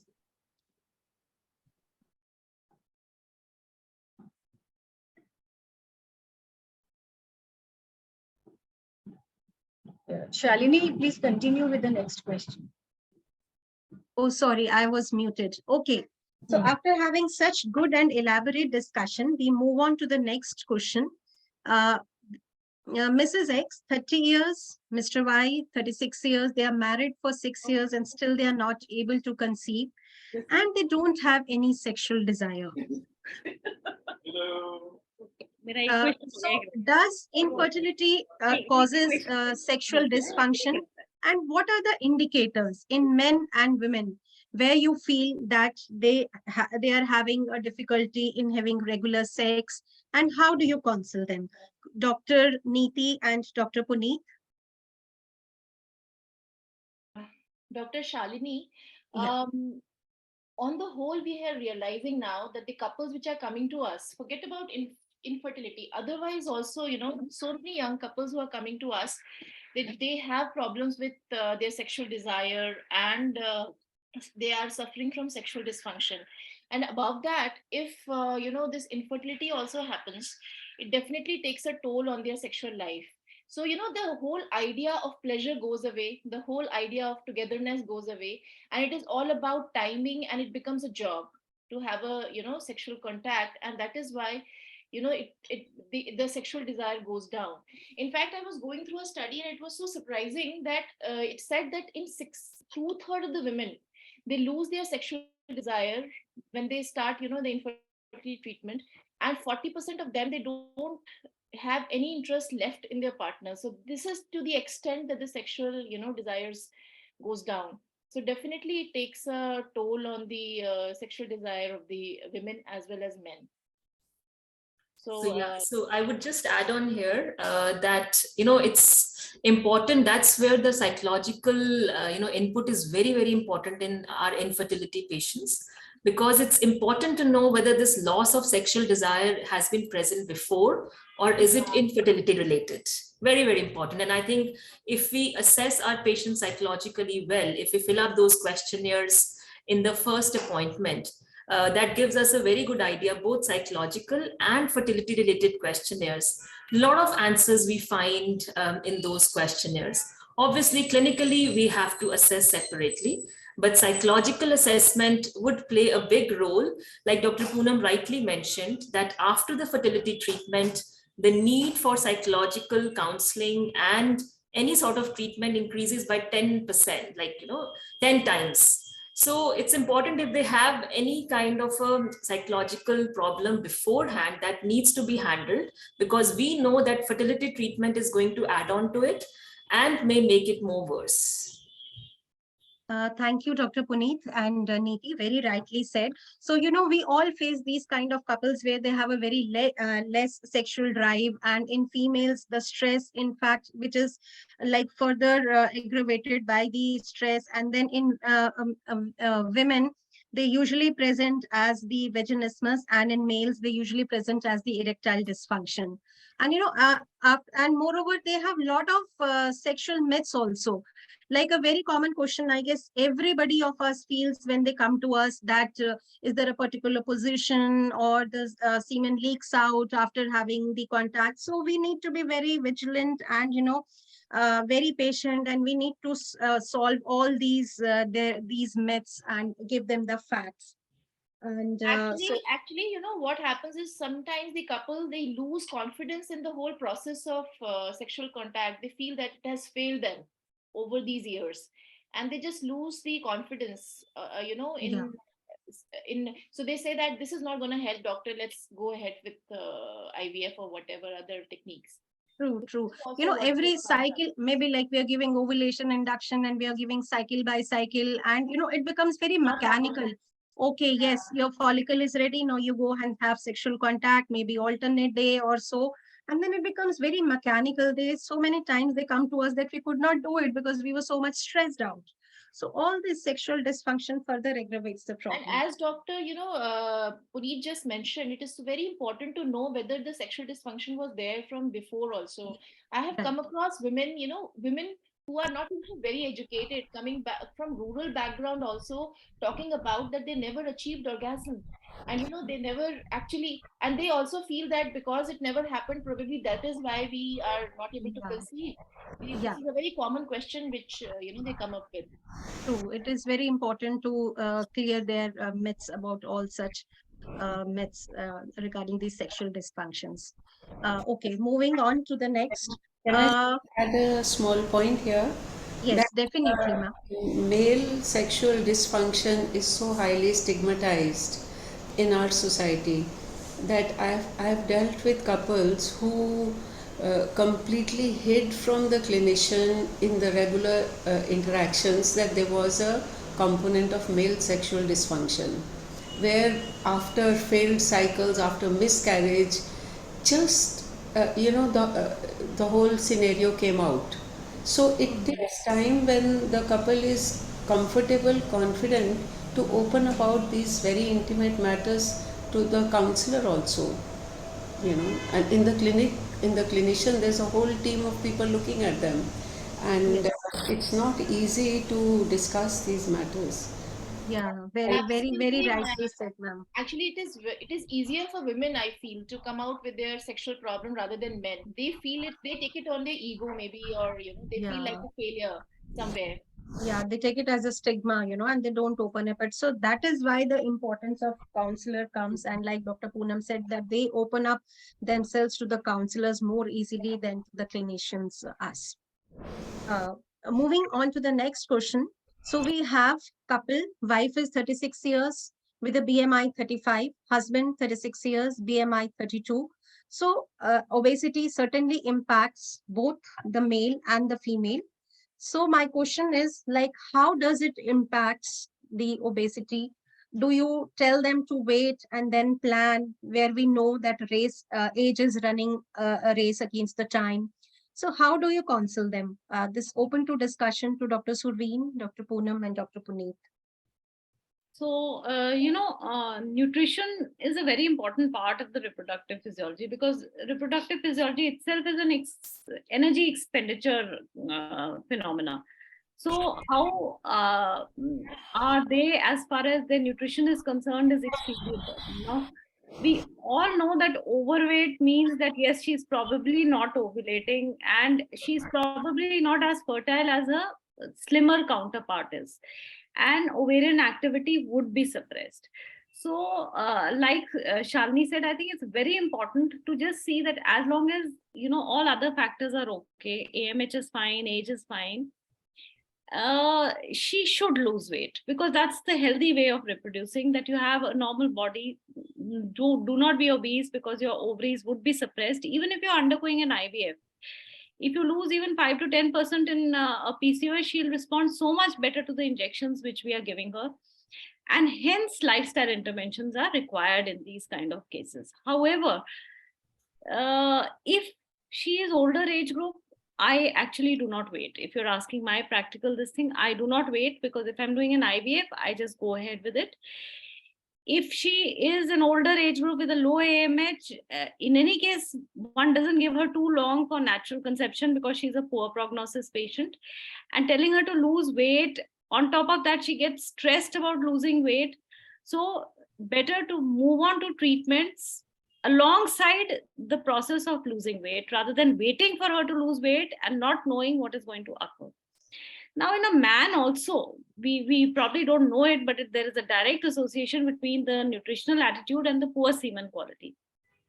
High fat diets will affect the molecular structure of the sperm cell and the physical structure, and they result in long-term alterations of the reproductive system. There is a metabolic programming which occurs, and both the height and diameter actually of obese men of the seminiferous tubules is different, and so is the DNA integrity. So it's very, very important that the diet in a man is proper. He is not obese. We have recognized that the testosterone estradiol ratio in a man is very, very important.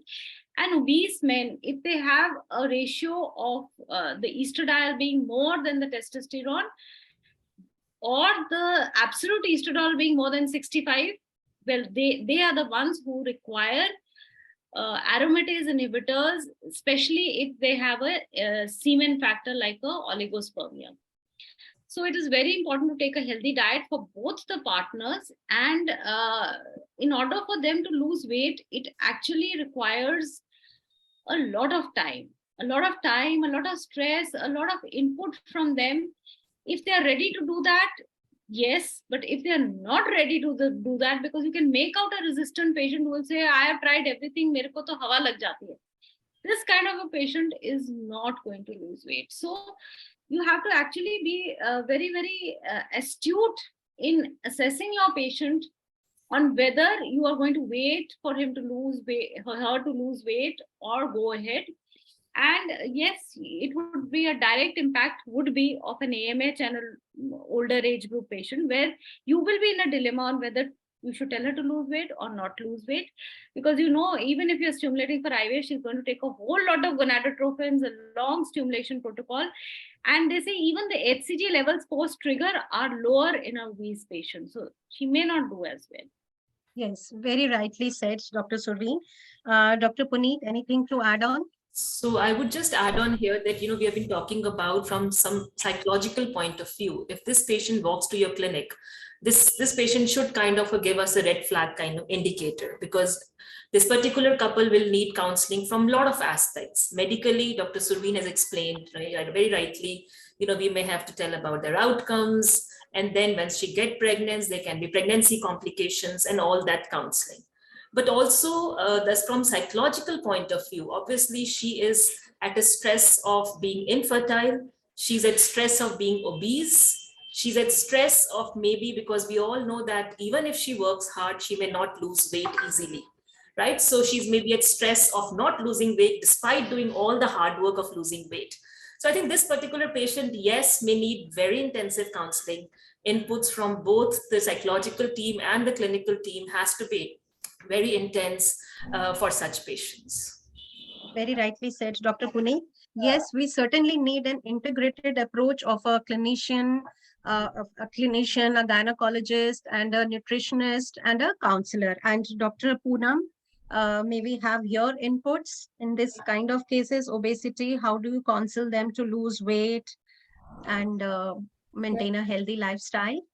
We have already gone through the method of assessing their readiness, whether they are in stage 1 readiness, whether they are in stage 4 or 5 of readiness. And then we take them through the decision making tools. This requires a lot of talking to the patient and understanding why the love of food overrides everything else. What is it that makes them feel so happy? And when they are able to talk a lot about it, they lose their resistance. And then we can talk, is there a downside?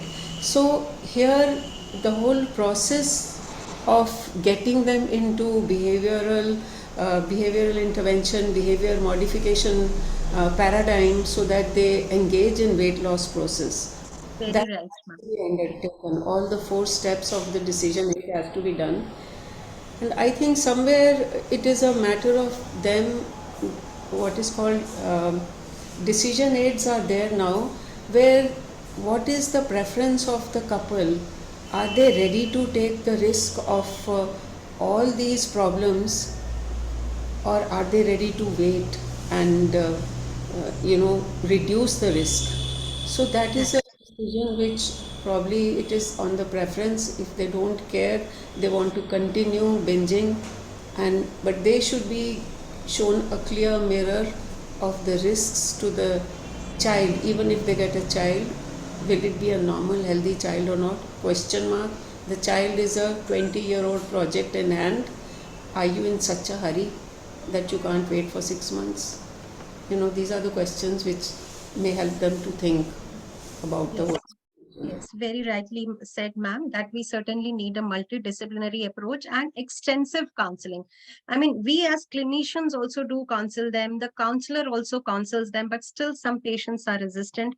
And Dr. Surveen and Dr. Puneet said that we have to balance. We can't tell a 37 or a 38-year or a 40-year-old female with a low ovarian reserve that you first go and lose your weight. No, it is because otherwise she will lose her ovarian reserve. So it is important, which has to go hand in hand. And just coming to one line about the bariatric surgery, which is indicated when the BMI is more than 35 or maybe 40.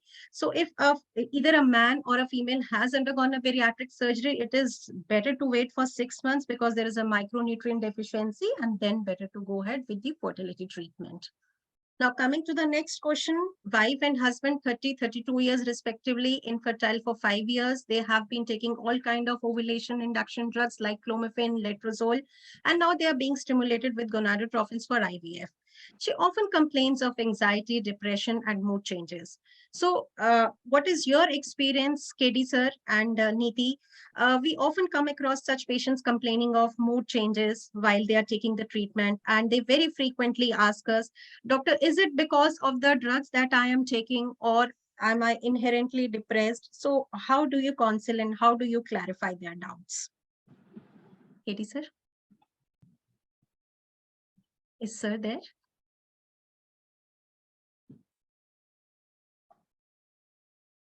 I make a comment. So, Dr. Niti, you can. Yeah. So, this is a very tricky situation because, when we are dealing with infertility patients, when they are showing anxiety, when they are depressed, when they are having mood swings, we all relate it to their condition, the stress which they are going through when they are going through a treatment. And it is sometimes very difficult to say that it is because of drug or because of, the condition per se and the treatment, what they're going through. But yes, clomiphene is one drug which is implicated in causing mood changes. In fact, this clomid crazies term, which I also came across the web, very, very strange. People say that, sometimes they behave like Dr. Jekyll and Mr. Hyde. Sometimes they are very happy, sometimes they're very depressed, crying spells and everything. And sometimes it becomes very difficult for the whole family to, deal with them, how to know what is actually, and the patient herself doesn't know what is going wrong with me, and the husband is looking at her and surprised that what has gone wrong with my wife, why is she behaving like this, is it only the stress or is it something else? So clomiphene can lead to this kind of situation. And what is important is, which I'm also not doing in my practice, that maybe, if we have put the patient on drugs like clomiphene, we can, and if they start complaining about such things, we start counseling them that yes, this could be a side effect of this drug, and this will be a temporary thing. And as soon as the cycle gets over, you will be off this effect, this side effect which you are facing, and just bear with it, and just explain the partner also that this is just a temporary thing. So that is what I would like to say. Yeah, absolutely correct. So the most important take-home message here is to identify that this is one of the side effects of ovulation induction drugs. Most of the ovulation induction drugs have this side effect, although letrozole commonly does not show it. Clomiphene is very, very important, that patients on clomiphene can experience a lot of mood swings, depression, anxiety, gonadotropins also, and GnRH analogs also. And the major reason for this is the fluctuation in hormone levels, the fluctuations in estrogen levels. High estrogens can lead to anxiety, low estrogens can lead to depression, and that is why there is a lot of mood swing. Dr. KD sir, we would like you to come in here.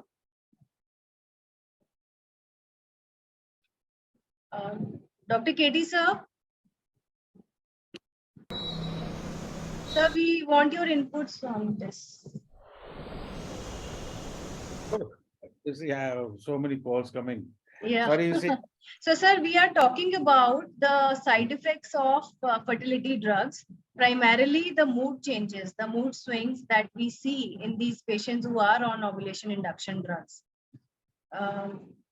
you see this all the medication which we are giving to the patient, and all the medicines are generally acting through hypothalamic pituitary ovarian axis. So they are bound to change the other hormones being produced from the hypothalamic pituitary axis, which are the hormones which are controlling the mood, the blood pressure, the sleep pattern, everything. So all the medication can change other system. That is very sure. Correct. So once giving the medicine to the patient, we have to reassure them, counsel them. I always tell the patient that once you take this medicine, this is supposed to have no effect on your blood pressure. It is not to have any effect on your appetite. So this is how we can reassure them. But patient who are more sensitive, they can always have some changes in the other system, and the patient come back with this complaint. You have to just reassure them that this is a temporary short-term effect of this medicine and it will wash away. Correct, correct. Dr. Poonam, how do you counsel such patients? See, with such patients, there is a indication from the history also that there are times in the life when there are major hormonal changes. So these women may also be having PMS. They may be having a family history of, this post-menopausal depression and all those changes. And they have mood swings which are pretty much marked. They have a family history of mood disorders. So these are all indicators that the patient may be vulnerable. But like we have seen patients who have absolutely no effect, who smile right through, and there are others who have. So this plus the initial screening with psychological tests, I'm sure would give an preparedness that this patient is likely to not tolerate the stress, and to prepare them, like you have already said, to prepare them in advance that these are the side effects, they are temporary and they are likely to wash off. But I think some of them have long half-life in the blood also, no? Yeah. Yes, ma'am. So then the effect goes on for quite long, like even after the medicine stops. So that information has to be done very exactly. So the effect is different in different patients. It's variable. It is transient. It will go away. This is what we need to identify and counsel the patient as well. Thank you. Moving on to our next question. Yeah. Wife is 30 years, husband 39 years, and they come for a preconception counseling. They say they have a very hectic work schedule. They don't want any child right now, and they maybe 5 years down the lane, they are thinking to conceive. So we all are aware of the side effects, the chromosomal mutations, and the genetics and the epigenetic changes that takes place with the advanced maternal age. But what are the implications of the advanced maternal age on the offspring? Dr. Puneet and Dr. Anupama. Like recently also, it has been in the news that Pesino 83 is expecting a baby with girlfriend, So how do you counsel? Because people do take them as role models and they say, oh, if he can have a child at 83 years, then why can't I? Dr. Puneet. Dr. Puneet, you want to take it? Shall I go first? Or whatever, both. Okay. So with advanced maternal age, we know that, there are various aneuploidies that are associated. And as far as advanced paternal age is concerned, there are de novo point mutations. They're rare, but then they're important contributors to the genetic disease in the neonates that are born. We have seen that there are studies which have convincingly shown that the number of new point mutations present in a newborn is on an average 60. And these the number of these de novo point mutations, they are directly proportional to the paternal age. So approximately 80% of these DNMs, they are present on the paternally derived allele, and therefore the number of these DNMs in a child, it is predominantly influenced by the age of the father at conception. So if the father's age is more, then we can expect more DNMs. So apart from that, there is robust epidemiological evidence that many other negative reproductive outcomes, like we have preterm births, low birth weight, poor APGAR scores, and increased morbidity, has been shown to have a linear increase with the paternal age. So if you want to simply put it, the rate of these de novo point mutation, it increases as the paternal age increases. I think Dr. Puneet can add to it. No, I would agree what Dr. Anupama has said. The only thing is that as the maternal age, is very well studied and linked to adverse outcomes with advancing age, paternal age still remains like a little controversial thing. Some studies have shown, effect in the sperm count, motility, and morphology, and equating to the outcomes in the newborn baby with advanced paternal age. But some studies have been reassuring, and till 50, 55, no changes have been seen. Again, they were all like, retrospective case cohorts, and obviously randomized trials cannot be done on this. But yes, I think that if we say of an ideal reproductive age, when a couple comes to us, we should tell them to, start planning and maybe conceive before 40, 45. Because especially for males, and for females, we all know that it's the 33-35 window, which is very important. So I think our counseling should include age, but at the same time, we should not scare them. It should be a very balanced counseling about the effect of advanced age on the outcomes. Yes, even the British Andrology Society, the Canadian Fertility and Andrology Society, they have kept the upper limit for sperm donation as 40 years, vis-a-vis like our new ART bill, which has come, where we say that even up to the age of 55, a patient can be a sperm donor. So I guess we all should discourage such advanced paternal age, after having these studies being coming up that even the advanced paternal age do affects these offsprings also. And this is a chart which beautifully says that there is a high incidence of all these syndromes like retinoblastoma, Downs, Klinefelters, with increasing paternal age. And this was a very beautiful study where they kept the maternal age as a control as 20 to 29 years. So that, they could just figure out the effect of the advanced paternal age.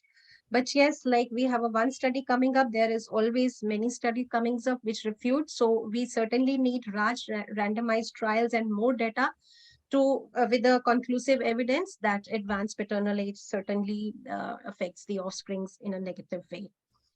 Going to the next question. Now there is a husband who is a bodybuilder and he has started taking testosterone and anabolic steroids in the gym. Semen analysis shows just count of just 2 million with 10% motility. And so what is the impact of anabolic steroids on the semen count? KD sir? We see a lot of these kind of advertisements that our brand is the best and these are the top testosterone brands which are available. So do they impact the fertility? Yeah, so we come across a lot of these young boys, with good body, handsome looking guys who, when they go for their semen analysis, come out with a dismal face because, the counts are very low or the motility is less. So we know that, these testosterone or anabolic steroids, they will cause a state of hypogonadotropic hypogonadism. If you give them long term, they will cause a state of hypogonadotropic hypogonadism. So it will lead to decreased count and motility and everything. So it definitely has a detrimental effect on spermatogenesis. So the testosterone, it kinds of that the role it plays is that it helps in the bodybuilding and the muscle building. And all these men, they have this fancy dates that they want to look, 6 abs and all that. So for that, they really start taking these anabolic steroids. And let me move on to my next. So basically, they feel that testosterone is needed for the physical performance, sperm production, weight management, muscle mass, healthy sexual drive, memory recall, and balances mood also. And with age, the testosterone secretion decreases. And maybe the testosterone secretion decreases in any chronic disorder, poor diet, sedentary lifestyle, and stress. In So, fact, for maybe, sexual dysfunction also, they sometimes yes, they start yes, taking testosterone, and it does worsen the semen count and parameters. So right. maybe not after consultation, or maybe consulting maybe the even sometimes I've seen patients carrying prescriptions where the urologist have prescribed them testosterone for long term testosterone for sexual Hmm. dysfunction, and it takes a Yes, toll on their semen analysis, semen true. spermatogenesis. Yes, actually, many patients, especially the male partners, they come, they tell us that they have low sexual drive. They're, they get the tests done, maybe their own on their own, and the lab is giving that value that he has a low testosterone. So he reads it on the Google and he studies that, yes, and he starts taking testosterone on his own.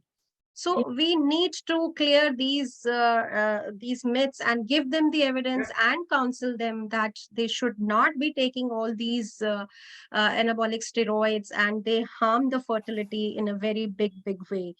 Correct. So So many men are taking testosterone that it looks like an over-the-counter drug, that they no longer need a prescription for taking this. Probably they just go to the chemist or they just order online and they start taking on their own.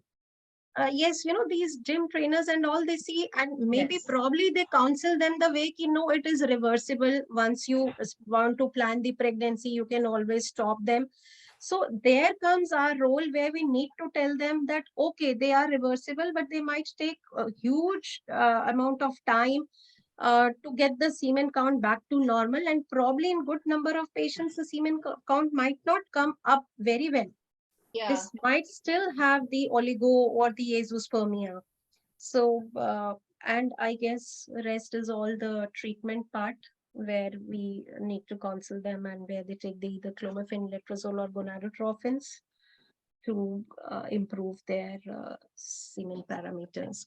And I think with this, we wind up our panel discussion, and we had really great inputs from all the esteemed panelists.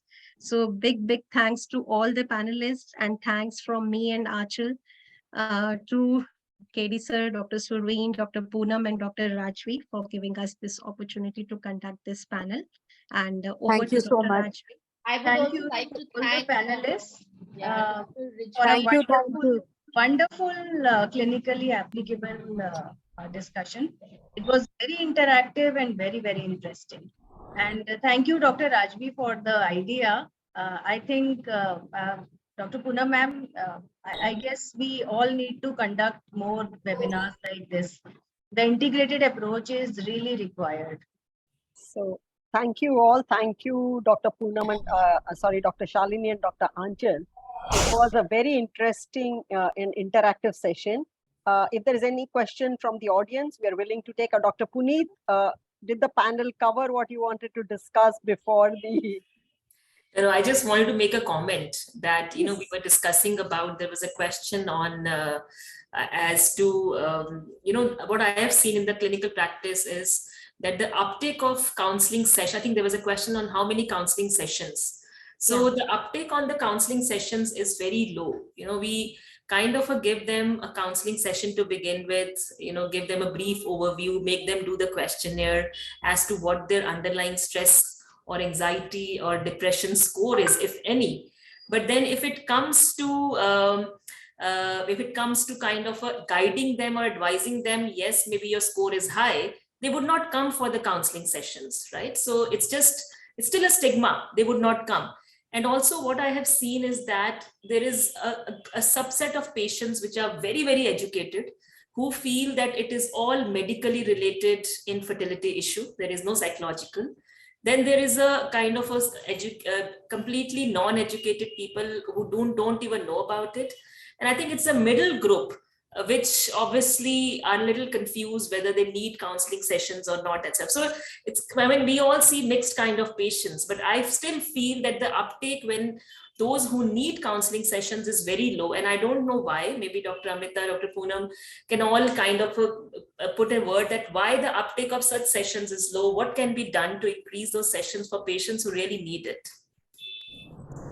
See, I think that was my experience when I initially started working in this setting. The uptake was low, but once we were able to give them the rationale of how the stress affects the body, how the stress affects the whole process of treatment and the IVF outcome, that is where we start with stress management. And as the patient develops confidence in you as a counselor, they start opening out about deeper and deeper issues. Because counseling, it means you are revealing aspects of your life which is not open to public domain. And until they have that faith, that trust in you, that's an ongoing process. And generally, even if you look at the statistics, those who really need in-depth counseling is 3.5% at the beginning, and then maximum is 20%. So out of your 100 cases, it is 20 who need that intensive in-depth uptake, and the remaining 80 can go with stress management, with psychoeducation, skill-based approaches, which they take up very well in terms of how they can handle their stresses and so on. Keeping that in mind, otherwise, they have not come there for counseling. Basically, they have come there for the baby. So we have to relate everything to that. So thank you for bringing this up, Dr. Puneet.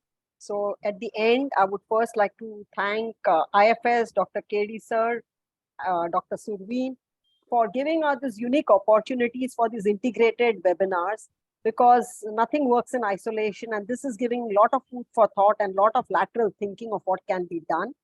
Dr. Poonam and the entire IFS SIG counseling team, Dr. Shalini and Dr. Anchal for moderating and putting up these very practical questions, and also all the panelists. I mean, Dr. Puneet, Dr. Amita, you give very practical tips, starting from how to observe the patient, the couples when they walk in. I mean, this is something which seems so obvious, but is often missed. And thank you all for participating. Thank you, Dr. Ashima, for your constant suggestions on the group, and Dr. Niti. So hope we meet you again, and all the audience who stayed back till the very end. There have been questions. I have also received questions on WhatsApp and also here where they can see the recording. So we'll put it on the IFS website, IFS Insta, wherever, all the social media, the link to this recording for anybody who has missed it or wishes to see it again. So that itself is a big morale booster to us, that we would like to re-see this or check out on what has been missed. So thank you. And thank you, Himanshu, for coordinating everything. So yeah, Himanshu, can you just take a picture with all of us? yeah, And then we just put it up. maybe those who are still present can actually switch on the videos. So